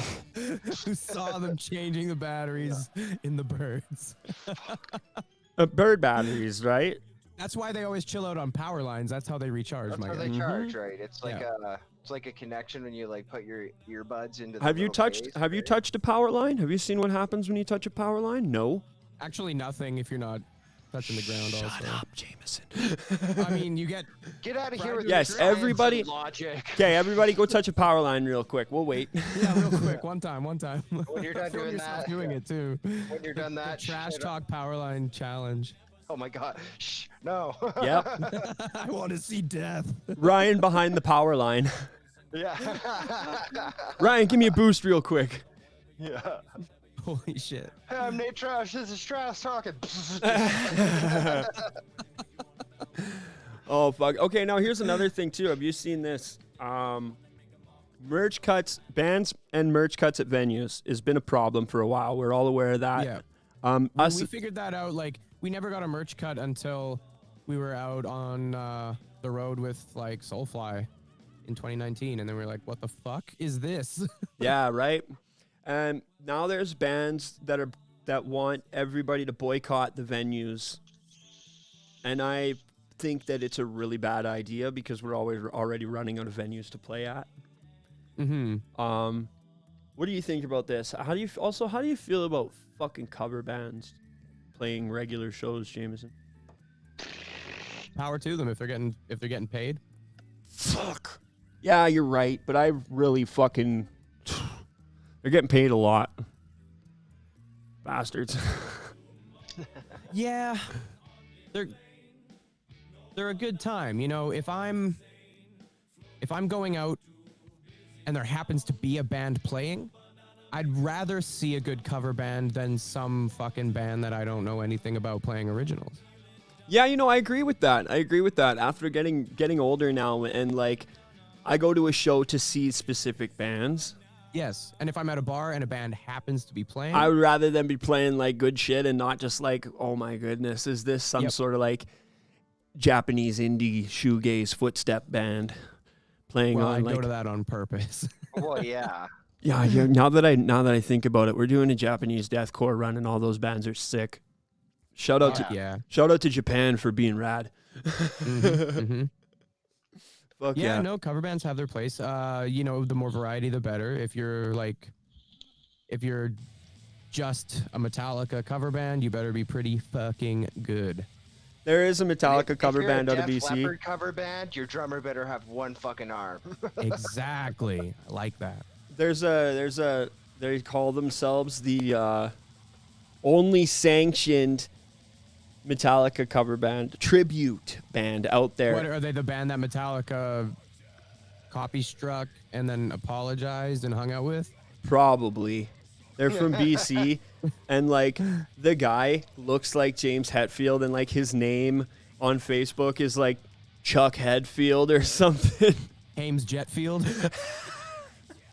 And like he has the little haircut thing, and I'm like, oh my god! It just reminds me of Rob Corddry, when Rob Corddry grows his hair out, and it's just that little tuft of like baby hair in the front. I'm like, oh man. 15-year-old me wanted to be James Hetfield, but Metallica's got some good tunes. I'll give them that. oh yeah, Jesus, no doubt. cover bands for me are a tough sell because I know people in cover bands, and I know that they're in cover bands specifically because they can make money performing. And it's like, that to me is like a cop-out. But like you said, all the power to them. If they're having fun and they're making a couple of bucks, then like, fuck, go do it. Go fucking do it. Yeah, I don't have any fucking... These are all personal opinions, and nobody has to agree or share any of these opinions. I mean, I have for sure. one cover band sing a song about dragons, so... Every song is about dragons if you interpret it that way. Jade is a doofus. I found the more whiskey I drank, the less COVID I had. Now I'm 80% COVID free. That's the man. That's also, I don't know if he'd want me saying this, but he's also a professional skateboarder. Oh, Jade Skateboard Official.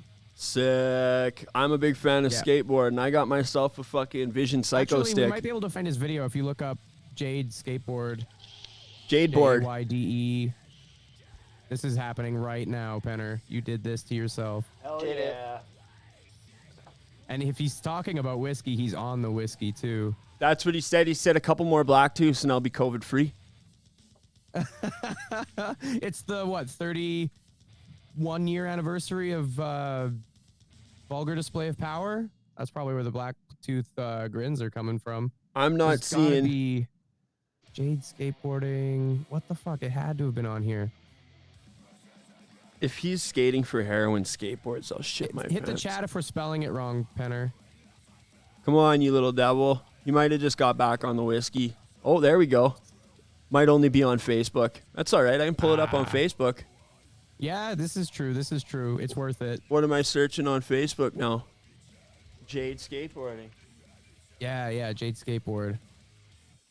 Yeah, wow, look at that. Deadly. Auto-filled that shit out for you. Very sick. Okay.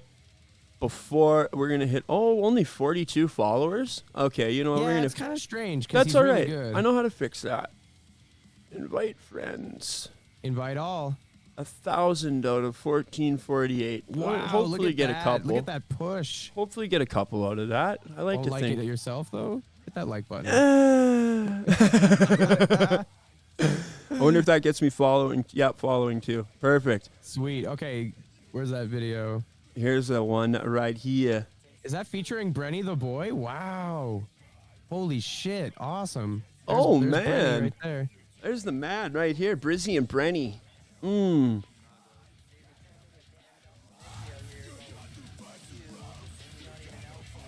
Like, we're losing daylight, and I don't know how I'm supposed to deal with guys who won't even show up to their own friggin' video shoot. So Fucking kids. better get out here right now. Here he comes. Wow, look at that guy. Hell yeah. I like it already. Hey, this is DJ Brenny here with a quick interview with Jade Skateboarder Official. How's it going today, sir? Doing swell out here, shredding the gnar like every day. Yeah. Approximately how many NARs do you shred in a day? Asking the tough questions. From 230 to about 462. That's a That's lot. a lot of gnar. That's a good ratio. Got a couple sick moves along the way, Takes a too. lot of work and dedication. When did you start skateboarding? I think I started skateboarding like before I could walk. Really? Yeah. I found some Dude, that's dope. How high can you ollie? ollie. I can ollie Do you know how to kickflip? enough. I can do it. I can kickflip. I know how to do it. It's probably a kickflip. Dude, that's cool. Yeah, it's pretty rad, dude. Man, That's sweet, dude. 2017, It's good awesome. year. Hell yeah, the year before. That was back in the before times. Back when everybody was innocent. Back in the before times, yeah. That was back What's when an N95 mask. I don't know. That was back when everybody was a millionaire and ran their own business. Yeah. I was gonna tie your shoes or you'll be biffing it a lot more. Don't forget to tie your laces, kids. Fuck. It's not. I just brings back Wow. a terrible memory of eating shit in high school because my fucking boot was untied. I was a weird And you kid. learned that lesson once. That's all I'm gonna say about that. I gotta say, respect, Jade. Respect. Yeah. Wow. I've shredded maybe 176 NARs in a session. That was nice. Maybe. See, I was a weird kid. I used to fucking skate in combat boots. Bro, I like that. That's That was sick. difficult. You don't get a lot of ankle. Yeah, I movement wasn't. with those. I didn't say I was good. Yeah. Jade, My I knees- gotta. My knees nowadays tell me I was not good. I love the Microsoft Paint fucking logo. It's so good. Right? Fucking respect. Fucking dope. That's how you Wow. know he's that just was nice. right. That was deadly. Okay, now I gotta go to the bathroom really quick, guys. So, so Ryan, you got those band names still? Did you find those? Did you find No, the I new have to pull file? them off my phone still. Did you I have find to the new phone. file? No. You got I like a did band not. name generator? I just make up band names. So That's tight. That's a service that's not, as dominant in the music industry, but is as I hit a roadblock. necessary. I hit a roadblock because the last band name I came up was a band called Pepto Dismal. Whoa. Right? And then I was Whoa. like, there's nothing I as like good. that. There's nothing as good as that. Like I You just hold on to that. Oh That's yeah, worth a penny. that's on a fucking post-it. I just thought of it one day and I was like, fuck, that's Pepto- perfect. And I need to have a Pepto-Bismol. whole bunch of guys my age that have super bad heartburn all the time. For sure. Right? Wow. You could do, pink shirts with your logo on them. Right? Fuck yeah. You could sell bottles of Pepto-Bismol at merch. Right? And For I a mean, nice it wouldn't markup. even be anything more than a really shitty punk band because that's my vibe. The more it sounds like it was recorded in someone's garage, the more I'm like, this is fucking yeah. Man, band members on stage just taking shots of Pepto the whole set. Right? Oh, just so good. Fucking branding, Pepto whiskey. Just get some disgusting cream pink fucking whiskey liqueur. It's a brass monkey, but instead of orange juice and rum, it's half Pepto, half whiskey. Right? Never get enough set Fuck. stomach ever. Oh my god. Ever. Holy shit. I don't know why I can taste it. I want to try it. I Oh my do. I God. want to make that drink. Right? how did we get from band names to drinks? Oh, because It's a we fun were story, actually. thinking about branding merchandise for Pepto Dismal. Oh. What is one of the weirdest? Have you already talked about this while I was in the bathroom? What's the weirdest band name you think you've come across? For me, Goblin Cock. That's pretty good. And they're a legit band. They're on Spotify. There's too many. I don't know. I think I remember hearing about one called Toilet Shitter. That's really good. Shit Liver is another good one. That was We a checked band them we out, checked I out think. earlier. Yeah. Horrify with a W. Yeah, that's pretty good. Fits right in with terrible band names. Totally.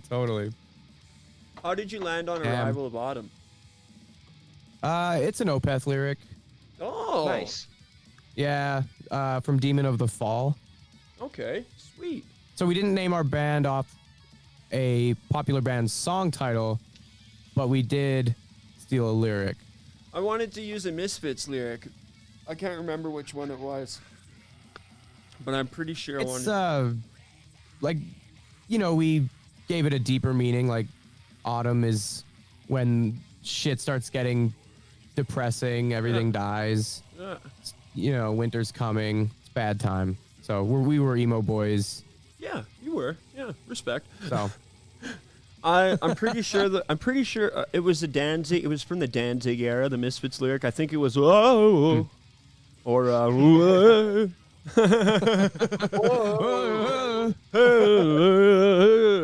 You know, Danzig lyrics. yeah, totally. You gotta Perfect. love spooky Elvis music, right? Fucking, oh my god. So this video pops up like all the time on my Facebook, and it's the fucking Greased Lightning with no music. And it's just the squeaking shoes and shit. Yeah, and it's like just like, oh, it's fucking, it just makes me it makes me laugh so much because it's just like, fuck, without the fucking music, and it's just like John Travolta fucking singing, and they're like doing their dance routine, like it's fucking. I'm pretty so good. Nightmare fuel. So, Holy shit. This is And I'm pretty sure the only reason it pops up because I watch it through every fucking time it pops up. this where is it? This one. Involuntary doppelganger. I don't know. Isn't that like, are there any voluntary doppelgangers? Yeah, the doppelgangers themselves. So, funny you should mention that because all of the celebrities and politicians in the States are clones. Right, right. Yeah. Yeah, I got it off of this. I have a friend who's a nurse.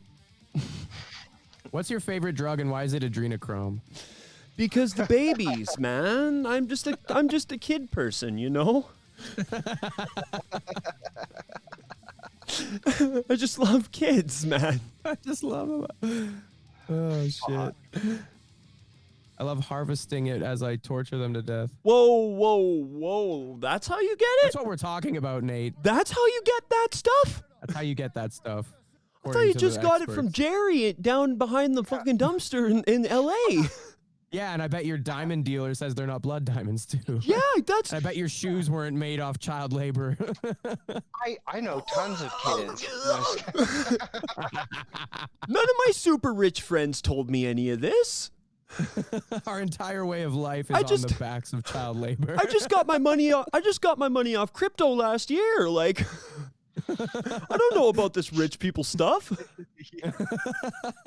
That would be the worst. Like one of the worst things ever is if like fucking someone like me or Nate just all of a sudden became ultra rich because we wouldn't know how to fucking handle ourselves in any situation. Just put a top hat on, say indubitably a lot. Oh yeah, and like for some reason I talk like this now. just buy all the trailer parks in Calgary so everybody can live in them. And rich you gotta people raise the rent. No, see, that's what I mean. Rich people will be like, no. What are you doing? That's affordable housing. I thought we were like. No, we only give money. We only give money to each other, not poor people. That's bad socialism. Good socialism. Yeah, exactly, right? We don't want the poor people to know about this. Keep getting we need them working all day, every day, so they can only afford rent. I think I heard a conspiracy that's why the crypto markets crashed, because rich people were like, oh, damn, there's too many broke people becoming rich and we can't have this. I'd buy that. Oh, yeah. Bitcoin. Yeah, for a Bitcoin. Check this out. Bitcoin. So this is Archspire. I think this is one of their Voluntary best performances. doppelganger. This is one of the best tech death bands around right now. They were a hoot at loud as hell. This is Involuntary Doppelganger.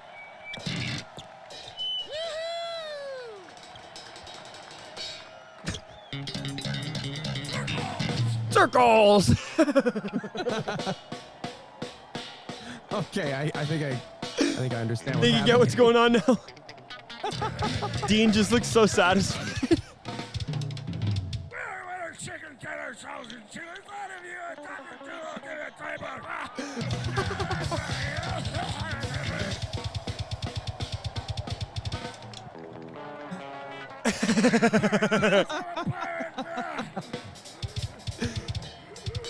So if you notice on the sounds like me dragging my fucking cursor across the keyboard in GarageBand to make a shitty drum track for a John Fogerty cover. If you notice, the back of his jersey says 350 BPM. Right. When we saw them with Volvadinia, I'm pretty sure that they had merch that said 400 BPM now. Nice. Oh, nice. Right? So, like, I also saw a fucking, like, marching band snare drummer hitting over fucking 500 BPM. Jesus. That's when the sticks, like, start just looking like fucking rubber. One of the, I don't know if he still holds the record, but, like, the world record fastest drummer was from Grand Prairie at one point. Oh, shit. Yeah. The fastest double kicks guy is from Calgary, Mike Malays.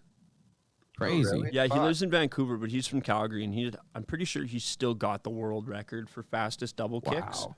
He uses it as insane. He uses it as marketing for his drum lessons and shit, which is genius. Yeah. Yeah. Okay, now we're gonna.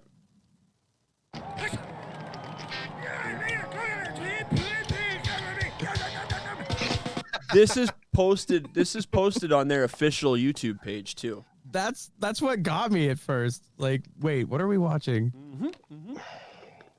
That's amazing. Respect. Much respect. Well, never take yourself too seriously, right? Yeah. These guys are great for that. Like, their crowdfunding they just did went so well for them, and they're gonna come up with a really, really good video with that money. So Another it's gonna be great. Another example of utilizing crowdfunding properly and not taking advantage of your fans. Yeah, totally. Because they've done for a long time on their own, with their own money and their own resources. And like Spencer is a fairly prolific content creator. Dean's got a really successful YouTube channel and shit. And like, yeah. And him and his wife doing it together works out really well. That's the community, right? You surround yourself with those types of people, and good shit happens, you know? Yeah. That's why I feel like if you get caught in the wrong end of the local scene mentality, you will not be able to get any higher than that, because you will be creating shit so that you don't have to face the fucking negative opinions of the people that you're around all the time. And when you're around in the local scene, you're just around people who are playing in those bands too, and maybe a couple of people who are like dedicated fans and aren't in bands and hang out with the bands like Ryan, right? And you get a lot of like, oh shit, this person didn't like this way this was, and you take that to heart, you take it personally, and maybe you change something about your music, and it's like, oh, that's the exact opposite, you know? One of those things. This is also my own personal opinions too, right? I'm just another idiot talking into a microphone on the internet. There's lots of us. Follow your heart unless your heart's leading you astray. Follow your heart unless your heart. Follow what Nate Trash has to say. Yay! There you go. That's going on a shirt too. That's a Dr. Seuss book right there. Yeah, exactly. If you're taking shit. advice from a guy with a face tattoo and no teeth, people are gonna be. But his friend is a nurse. I do have a friend who's a nurse. People are going to be getting their teeth ripped out on purpose for aesthetic reasons, just to match your vibe. So, I have the vocal cover video, and in the vocal cover video that I just did... Yeah, that was sick, by the way. I actually... my buddy was like... Because he shot that for me. And he's like, after we're done, he's like, how do you scream through your teeth like that? Because I grip my fucking jaw, clench my jaw really hard, and then I scream through the fucking hole in my teeth. I put it right on the fucking microphone. Wow. And because I don't have those teeth there, the sound comes through really clear. Yeah. And it's really just aggressive and really intense. And it's like, well, if I had teeth, that sound wouldn't sound like that at all. Wow. And another thing too, after I pulled out my last tooth, I can open my mouth wider with my lips. I can like shape my lips better because I don't have that fucking one sore tooth. So now I can like cone having the gap in the fucking teeth helps. I can't really explain it. All I can really say is it's definitely an airflow thing. More air getting out onto the microphone. And you have that advantage without the disadvantage of any sort of slur or lisp Yeah, I taught myself how to talk again. It took me like 2 years, but I was like, okay, I hate this. I can't do this. I had a plate for a while too, but then I grew out of it when I turned 18. Before I turned 18, I grew out of it. And what happened was I was like, I can't afford it. I was off my parents' benefits and I didn't have a job. I was like, fuck it. I'm not going to go and get a new plate. That sucks. I'm going to save up for implants. And I never did. And I won't get implants now that I'm in a better position and I can get a plate because my jaw isn't going to grow anymore. I can get a couple different plates because I want to. I want to get a regular one and a natetrash one that has like a gold tooth or a couple gold teeth on it. Epic, yeah. Because it just fits with the fucking whole personality shit, right? Something you can pop out for shows to do your technique. Exactly, right? Every time I go to a dentist, they want to fucking put an implant in, and I was like, the only thing you're gonna get is like a partial plate and a fucking shiny fucking gold tooth. Yeah. And for me, like I taught myself, It took me probably a year and a half to 2 years to teach myself how to talk properly. And what it was I had to just adjust where my tongue goes to make the S and be aware of that and use, because when you make an S sound, it hits the back of your front teeth. So for me, I just pushed it up to hit the top part of my gums where it comes down in between your front teeth. There's a little tip there.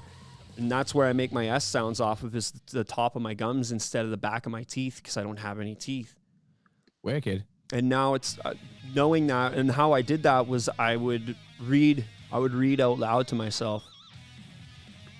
Okay, yeah. And I would practice, I would watch movies over and over again, and I would pick certain lines in the movie, and I would say that line back to myself. And I had kind of this little OCD trigger where I'd go crazy until I got that line perfect, the exact way that they said it, the exact delivery, everything, and then chuckle at myself and continue watching the movie. You know, shit. The way that you'd repeat a line in a movie back to your buddy to get a laugh out of him because it was funny, you know, and that's how it was. But I was doing it alone like a crazy person, just smoking fucking joints and reading Harry Potter and shit out loud to myself. Awesome. Wow. Oh, and old history books. I had this book about Noah's Ark and about them discovering Noah's Ark in the 60s and shit. It was wild. That's factual stuff right there. Yeah, man, it's nutty butters, bro. Yeah, Noah's Ark definitely happened. Yeah, exactly, right? But now it's weird because they went and did an expedition on Mount Ararat and they found wooden beams and shit. Yeah. In the mountain, inside of the fucking mountain. It's wild. But the fact is they don't provide the information to tie together the fact that these things weren't found in the same places on the mountain. So it's probably from older structures or whatever. But they're just oh, we got this overhead picture of what looks like a boat. And then, oh, we found beams in the mountain. It's but they were totally different areas from each other. Yeah. But you just gotta believe, man. Yeah, and then, so over the years, I learned how to do vocals with no teeth because the air that it takes to do vocals would go underneath the plate and it would shoot the plate out of my mouth and my teeth would fall out of my mouth. Yeah. So I learned how to do it without, and then I was I'm not getting another plate, so I might as well keep it going. And then my last tooth that was kind of hanging there, it just popped out. So then I was oh fuck, now I'm missing 3. That's part of the reason why my upper lip doesn't move very much when I talk, is because I don't want people to see that I'm missing a whole bunch of teeth. Yeah. And I got my mustache and everything too. If you once I let people know about it and then they watch me for a bit, they're holy fuck. He doesn't move his upper lip at all when he talks. You can't even tell he has any teeth up there. Yeah. And I'm not super I'm not self-conscious about it. I do get self-conscious about it sometimes when I see where I want to go in my life, business-wise, and then I see what's holding me back from moving up in certain situations. But then it's as soon as these people hear me talk, it's fine. And I look at where I want to go with business, and then I look at a lot of the people who run businesses in the counterculture, and I'm a fence sitter in this situation. You know, I'm not extreme enough to have the full personality, and I'm kind of pushing myself in that direction, right? I'm okay, well, I'm 31 years old. I better be like Nate Trash to the extreme without all the booze and the dope and the partying, and then I'll be accepted in that community and can start a business in that community, right?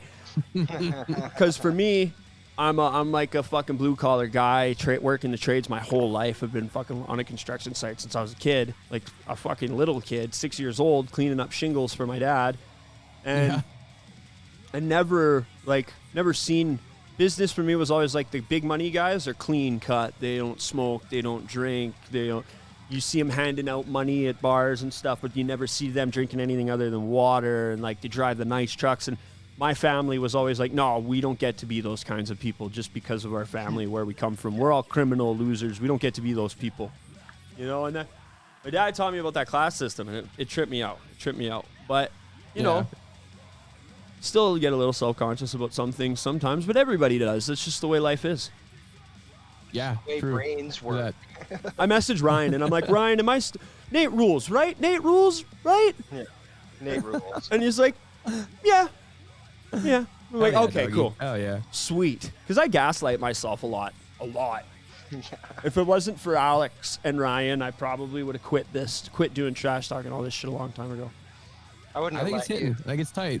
Like, and I can honestly say, what about you for Arrival of Autumn? Because you long time. You guys were doing it back when I was starting out doing metal bands, 2010, right? So that's a long time, man. And that you guys were probably a band before that, you know? Yeah, I mean, the first band I joined was this other kind of like power metal thrash band when I was 16. I was their bass player for like half a year, and then we formed AOA.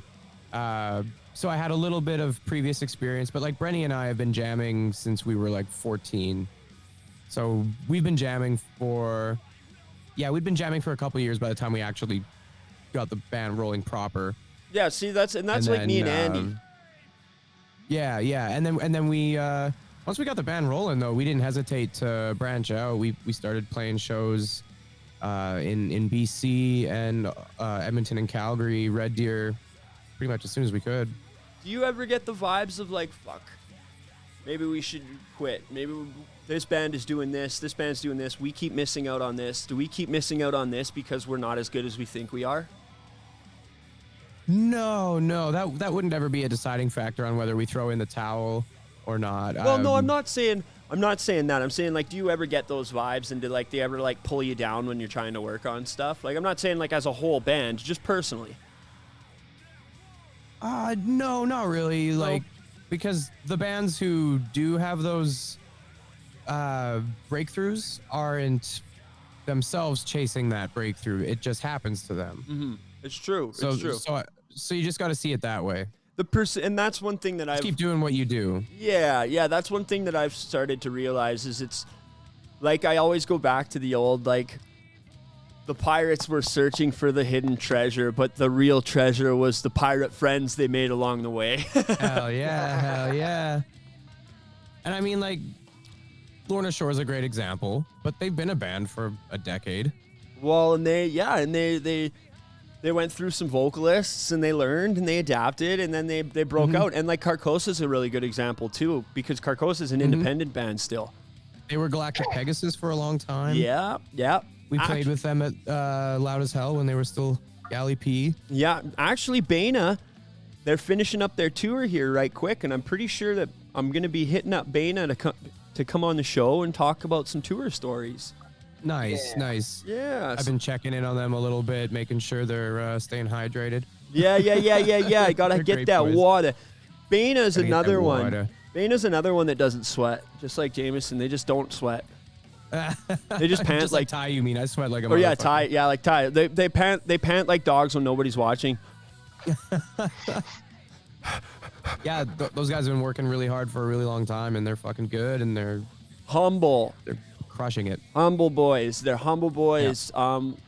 When we did Loud as Hell, so we interviewed Angel Maker in the green room, but we did not get an interview with Carcosa because I had already interviewed Bana before Loud as Hell. Yeah. And I was like, well, we got to spread out our content here. I haven't gotten anything with Angel Maker, and like, for some reason, I thought those bands were more connected than they were. And like during the Angel Maker interview, the drummer like came in the room during the interview, and like we like put him right on the fucking spot. The drummer from Carcosa. It was hilarious. Oh, nice. Yeah, it was good. It was good. Didn't his phone go off? Yeah, and then his phone went off again while he was sitting there during the interview. Yeah. Oh yeah, it's fucking We all hilarious. Just like looked at him. I'm pretty sure I turned the camera on him. I'm excited to see. I'm excited to see the list from Loud as Hell this year because there's only there's only 9 bands that have played Loud as Hell before, and I'm pretty sure all the headliners are from out of the country.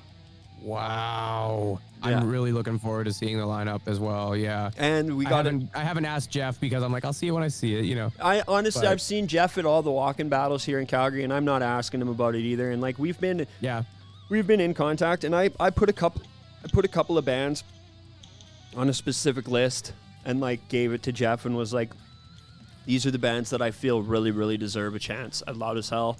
They're new bands, and they're ready to fucking rock. And I know for a fact a couple of them got on the fucking pre-party for sure. I heard the pre-party's gonna have a sick headliner, but I can't say anything. No, about you can't say. You're not allowed to say. You have to tune in when Jeff does his live because stream. we're gonna live stream. We're gonna live stream Jeff's live stream because that's when we take a chance to write the list down. Because when they release the poster, the poster just has the bands on it and the headliners at the top. It doesn't have the days that everyone's playing. So during the stream, he does it day by day. And in order from first to last. Well, maybe not first to last. I think you're right on that one. But it might change a little bit. I'm usually so stoked that I'm just paying attention, and as soon as I hear the band, I get fucking pumped, and then I'm like, shit, I gotta write this down. So then I have a couple of pieces of paper, one for each day, all the bands, and then that's our contact list. Like, who are we gonna contact to see who wants to interview? And last year, cool. Okay. Last year I contacted a couple beforehand, and a lot of it was just done at the festival because I get nervous, and I'm like, fuck. If I go there and these bands possibly see me doing stuff and hear about me doing stuff, they're not just going to be like, okay, there's a stranger contacting me saying he wants to like get an interview with us. Because in my mind, I always feel like I'm the small fry little guy that nobody wants to fucking give their time to, you know? Yeah. And I don't, not negatively, where I'm like, oh shit, nobody's going to care. I do it, I keep it as like a humbling factor of like, I don't want to go and try and like demand interviews from anybody because I'm grateful to get all the content. Because I know a lot of people who are like, we got to do the interview this way. It's got to be at this time. If we don't do it this way, then we can't do it. And it's like, whoa. I don't have to do this interview because you're just being an asshole. And I don't want to come off like an asshole. Too organized for trash talk. Yeah, and I don't want to come off like an asshole. Fly by the seat of our pants in the interviews. Yeah, I just want to be polite. Don't let it stop you from swinging for those headliners, though. And last year we did that. Last year it was like, okay, the year before we got stuff. Jeff liked the content we got. This year we're getting more content because we're going to release more good content. And this year we were able to release a bunch of good interview videos after Loud as Hell that carried the fucking vibe and carried the focus for a good while after Loud as Hell was over. And those videos are still there, and like they're still, a bunch of them are still getting views on my YouTube channel. And this year we're shooting for the big 30. We want to get 30 interviews, and we want to get all the headliners this time for sure. Wow. We got the new That's camera so sick. now. Would you say 9 bands that have played it before? Yeah. That's fantastic. That's going to be a hype lineup. I'm very, very stoked for it because we got the new camera this year, and we're going to be shooting some bands in the beautiful 4K, in the beautiful sunshine. So this is going to be the best that our fucking camera is going to look. Is awesome. Daytime it's gonna be a shots. great year for that fest, man. I'm stage definitely upgrade. looking forward to it. Big stage upgrade. Oh, sick. You didn't hear that from me, you little devils. Well, I'm pretty sure that everybody who was there last year kind of knew that there was going to be a stage upgrade this year. Right. They had the storm and the big losses chick got last knocked year. over. That kicked off while we were interviewing Osiren. Yeah, Okay. we're trying to interview them, and all of a sudden the wind's picking up, and you can just like we're just getting sandblasted, and I was like, okay, we gotta go fucking check on our tents. I go over my Damn. my new trash talk tent that I got one of the big 10x10 fucking canopy tents, folded in half. Sick. Totally folded in half. It was up for like a day. Brutal. Yeah.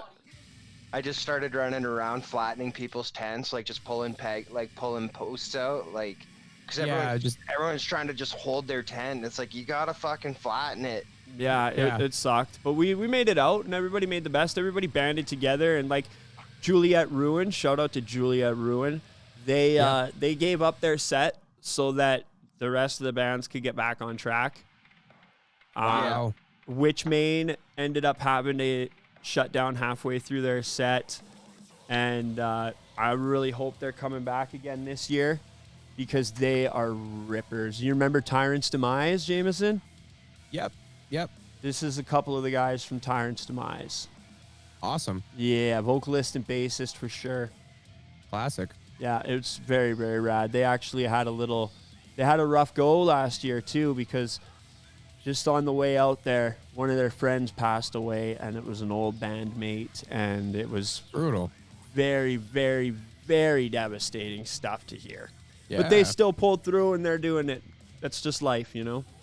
Shout out to Cutter. He's the main man. Damn. He's actually getting off the loser juice right now, the big booze.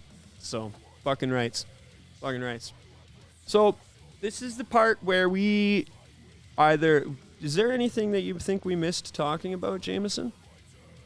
Shit, I don't know. We talked about the tour. We talked about the single. That's the Pringle. What about those tie-dye shirts that we were talking about? We were talking about tie-dye shirts. And I mean, you know, there's pre-orders for the new record available too. So definitely don't sleep on those. The vinyls are going to sell out. Like they're sick. Hot. They're hot. They're sick. Actually, let's get a picture of all that up real quick here. Yeah, let's see those vinyls. I'm pretty sure I sent you a logo that was transparent, buddy. Business stuff, Why man. don't you fuck off? It gets me sometimes, business stuff. I love the people I work with, though. They're all fucking amazing. And Jade everybody. Penner text me. I can't believe you got him to play the Jade Skateboarder official video. Hell yeah, buddy. That's what we do.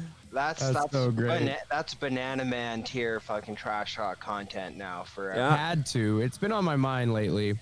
Mostly because it was brought up in the comments section on Scar's video. Look at this. There we go. So look at that blue and orange swirl. The vinyl's limited to 500, and you may or may not get a shirt with just Ty's face on it instead of this one. So buy them up quick.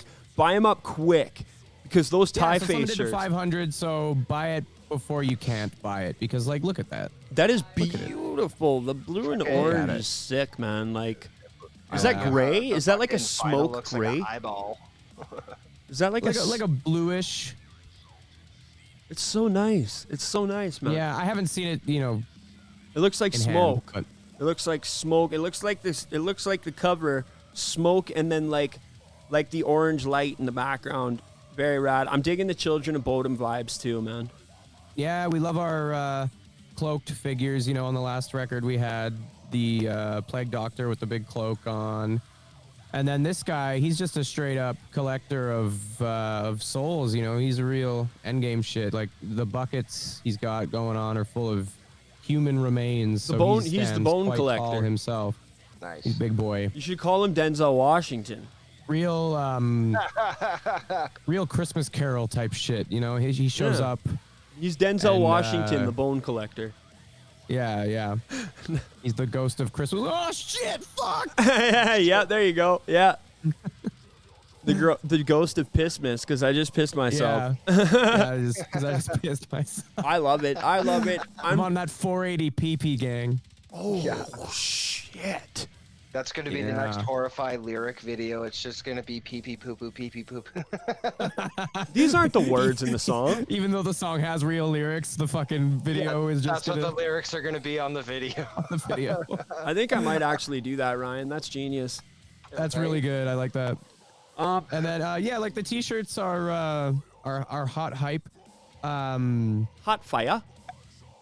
One thing I want to do for a live merch item is like an all over print of like the red, orange color, and then slap the fucking artwork. I know a guy who does all over print. Okay, fax me contact information. We have all over print trash talk shirts that are like the same as the flag behind me. Wow, sick. Yeah, so I can definitely hook you up with that, buddy. I'll hit you up with that. Want to do something like that for sure. I'm telling you, man, all over tie shirts. All over tie-dyed shirts. They're dyed with Ty's face. We were thinking like it's a tie-dye shirt, and then the print is just dead is tie in a coffin, and it says in text "tie dyed." Yeah. Fuck. Oh fuck, man! That's a Patreon. That's a Patreon item. That's a Patreon exclusive item. Yeah, so hell yeah. Patreon. It's only $1 a month. Stay tuned for the AOA Patreon. It's gonna pop off. Yeah, it's gotta happen. There's ideas. You know, It has things. to. It has to. Well, I'm very stoked for what you guys are doing. Thank you so much for giving us the time to talk, and huge respect for what you guys are doing. You're definitely putting Alberta on the map. You know, you don't see Nuclear Blast for a lot of Alberta bands, man. On the map for something other than blockading the U.S. border or having an insane premiere. Yeah. Fucking cows and oil. Cowboys that aren't actually cowboys. Oh shit, I love it. Thanks, man. Appreciate it. Cowboys. And I'm super, super stoked about the Heathen tour, and I'm super, super stoked about the CD release. Hell yeah. Everybody stay May 26 right there, baby. Stay tuned for the CD release, because there's some real cool shit that's going to be dropped along with that CD release. Yeah, the bathrobe release. Yeah. Slippers. There's slipper set. gonna go on a book tour, and just to sign the lyric book inside the CD. We're coming from Manscaped. Oh, AOA yeah. butthole razors. This band is sponsored by Raid Shadow Legends. Fucking rights. Well, yeah, I love you, Our own Jameson. brand of bug spray. Speaking of like Raid and shit. I don't know. Hell yeah, there you go. There you go, Alberta, baby. Yeah. Right? Raid AOA bug spray. Kanza off with a fucking sticker slapped on him. Fuck yeah. I'm here for it. I saw a band called Love Youngbloods that had water bottles with their own labels on it. That's my favorite fucking type of band merch. Is just like fucking a beer can with a sticker on it. Fucking Yeah. right? We wrote Like, our name on a banana. We just need gas money. we wrote our name on a banana, and Joel was like, "We're gonna sell this." We actually had at our first show. We gave away a copy of like Speed 2, and a signed one. a signed copy of Speed 2, and it was just like signed by all of us. Excellent. And then what Joel, was the other book that he gave away? It was like some like 1980s coding fucking book. yeah, on C++, and then there was a book on Western imperialism that he gave away too. We were thinking of getting a bunch of pizzas delivered to each venue right around the time the show ends, and then selling the pizzas to people as they're leaving for twice what we paid or something. As merch. And then, like, who isn't jonesing for a fucking za after a metal show? Bro, Gotta that's get something genius. to fucking get something greasy to settle down that belly full of liquor that you're Fucking That's right. right, yeah. So drunk people would be like, $40? Sure. That is Fucking genius. And then you just give them a sticker Yeah. with it as well, and they're like, "This band is Sure, they don't fucking even know who they're rad. buying it off of. They've already forgotten that you played. This band is deadly." You're just the guy who's got pizza for sale. Yeah, fucking right. Fucking right. Like this dudes that show up with the roses at like Valentine's Day, just like show up to a bar with pizza. Hey, Yeah, what's exactly. the slice of pizza? Fucking right. Shit. Get chased out of every fucking bar in the city. Like, you got to make sure that their kitchen's closed. So Yeah. then you show up, you're like, We're about to leave that city anyway, so let them chase us out. Fuck yeah, buddy. That's We're right. selling our pizza content. first. So, it's just gonna end in a giant fucking food fight, you know. all over the amps. All over the amps. Gonna get hit with a piece of pizza shrapnel. So, Jameson, thank you so much for fucking everything, bro. It was really nice to fucking reconnect with you over the years and see you at the shows and see Arrival Bottom pop up and get the initial shock of like, hey, I wonder if these guys are going to remember that I played a show with them before, and if they do, I wonder what they're going to remember. And then I was like, should I tell them? Should I tell them that I know them? Should I use this as a clean man. slate opportunity? That's an old memory, man, but that was a good show. no, I'm glad we got to like hang out a couple times this summer too, because like there's only a few, like, you know, whenever we go for a gig out of town, there's the homies that you want to see, and I'm glad we got to hang out at Avatar and at Decimate Fest. Thank you. Yeah, thanks for the Avatar guest list too, buddy. That was rad. I'm sorry I had to leave, but like I got to see your guys' set. My back fucking locked up on me, and I'm like, I got to get home before I can't walk anymore. Oh, brutal. No, that was a good hang. That was tight. Yeah. Fucking rights, man. Fucking rights. I got to go back up to the green room that we got from Cradle of Filth and see the stain on the roof at the Palace, which is just so Were abstract. you there when Ryan threw the minion into the crowd? No. They were pissed. Nice. But not like bad. It wasn't bad. But they have a minion up in the green room there, and we found it, and Ryan like hucked it into the mosh pit from the balcony for people to pass around, you know. It just got torn to pieces. That's our minion. Brutal. Don't leave it where bands can find it. Fuck. Fucking right. Well, on that note, we're going to wrap up this fucking show because we can't do this all night. We could, but yeah, goddamn it. We fucking... There's a possibility I'm going to have to go play on a roof tomorrow, so... Yeah, fair enough, right? You know what? That's bullshit, Excellent. Ryan. Shut up. You get one day off. We've had a lot of days off, so... No, actually, homie Taylor's doing fucking on-call leaks, so if any leak fucking calls come in... There you go. Bonus time. Gotta go shovel some snow with my homie. So, thank you so Nice. much, Jameson. I hope that you don't forget any of your socks before you go on tour. I hope you have adequate foot protection when you're on tour because, man, I'm on that wool sock life. Fuck yeah. Keep them feet dry, boys. Them gray boys, man. You gotta eat them gray boys. That's what it's all about. I'm really I'm on, stoked. Yeah. On right now. Yeah, a little white Tommy vibe. Hey, How at least dirty those your little socks. boys At least you're not wearing ankle socks, man. They're like, yeah, they got a little bit of At something least you're not there. wearing ankle socks, bro. You can fold them down to be ankle socks. Yeah. I could, you know, cut them off. Cut them off. Oh, Jesus. Yeah, Yeah, and cut you off. have a wristband, too. I was going to say that. I love it. Fucking awesome. I'm very stoked for the Heathen Tour. I know you guys have been itching to get back across the border. Those super expensive visas are going to waste by not touring in the States. And I know that you guys were supposed to start a tour in Sacramento last year, and it just didn't fucking happen. And that really sucks. But hey, you're here now. You're getting ready to head out with Heathen. Heathen is a fucking powerhouse band. They're going to bring the heat every day. Stoked to see them. Yeah, bro, I've seen some shows, and they bring the fucking heat. They're fast, they're intense, they're fun. They put the heat in Heathen. Oh, nice. Nice. I put the rash in trash, but that's the conversation for another day. I put the fun in dysfunctional. Yeah, that one too, yeah.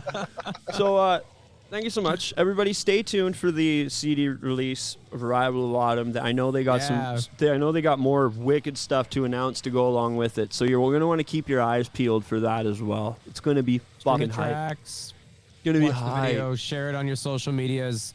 We're Goes going to a be long watching way all for of them. us. We really appreciate it. We're going to watch all of them. It's going to be rad. Thank you again, Jameson. Thank you so much. You Boy. are a fucking sweet angel. And we're going to do it You're the again. man, dude. We're going to do it again when you get off tour because I want to hear some stories, definitely. man. I want to hear some Jameson. We'll make it like a weekly occasion. I want to hear some Ty and Jameson hijinks. I want to hear some. I want to hear some massive, crazy Ryan stories. You know, I want to hear the boys. I want to hear some stories about the boys. I want to hear how Hell this yeah. pizza works out. Yeah, I want to hear how. I want to hear Yeah, about I'll your let you know pizza how sales. The pizza thing works out. Yeah, it's, I want to go over your metrics for your pizza sales. the hard part's gonna be just not eating it. You know, like Yeah, you just order That's 3 why you get pizzas and more eat them than all. one pizza. I eat more than one fucking pizza. Friday nights. All right, everybody. So, from Trash Talk and Nate Trash, I Don't got a even couple test my pizza eating skills. little announcement here before we cut off. Tomorrow, we are at Dickens. We are doing the Fall of Earth show. It's going to be off the chain. So show up, show out for a banging Sunday show. Also, Electric Highway. Next week is Electric Highway week. We got Cameron Dalgetty on. He's been pushing hard for this Electric Highway Festival since before COVID. They were one of the first things to get chopped out when COVID happened, so I'm really pumped to see them coming back. Stoner, doom, a little bit of hardcore. It's going to be so sick. It's going to be rad. They do the 420 Music Festival. Yeah, too? they had to change it because there was already a festival named that. Yeah, I gotta see Dope Throne fucking one of those years. That was dope. Yeah, this one's gonna be a good one. So we got Cameron coming on Monday. CC Getty's gonna come on and talk about the fest, and then we got one of the bands on Thursday, and it's gonna be lots of promo next week. So tune in for that. It's gonna be rad. Abscene Productions in Edmonton. If you need live shoots, you call Abscene Productions. You get a hold of Lee Stanhope. That's the guy who's gonna help you out. Him and Mari are killing it in Edmonton right now, and they got access to a big studio for studio shoots if you need the closed space with the big lighting. Prairie Fire Productions, any sort of production stuff, any sort of live venue stuff, any sort of like you need a new amp, you need a new interface, you need a new set of headphones, you need a new mic stand. Prairie Fire Productions is where you want to get it from. You want to support local, you want to help out the crews, and this guy is the one who's doing all the sound and all the production for our festivals that we've been talking about. So support Prairie Fire Productions. Tyson is your guy. The crew is amazing. Send him a message. He'll get you set right up. Tyson's our go-to when we play Edmonton. Yep. Hell yeah. yeah. Hell yeah. He was nice enough to give us a sponsorship, and he's nice enough to set us up with some real nice gear and give us some good deals. So we love Tyson, and we didn't even have to beg for him to do it. He just offered it all up to us, and it worked out really well. So thank you, Tyson. We're going to be pushing. We're going to be pushing for you. Yeah, and we'll see you guys Monday. Thank you all for jumping in the chat. Thanks for jumping in the stream. Jameson, thank you for jumping into my heart, man. Dude, that was a great hang. Gonna miss you until next time. Oh, yeah, buddy. All right, everybody. Have a good night.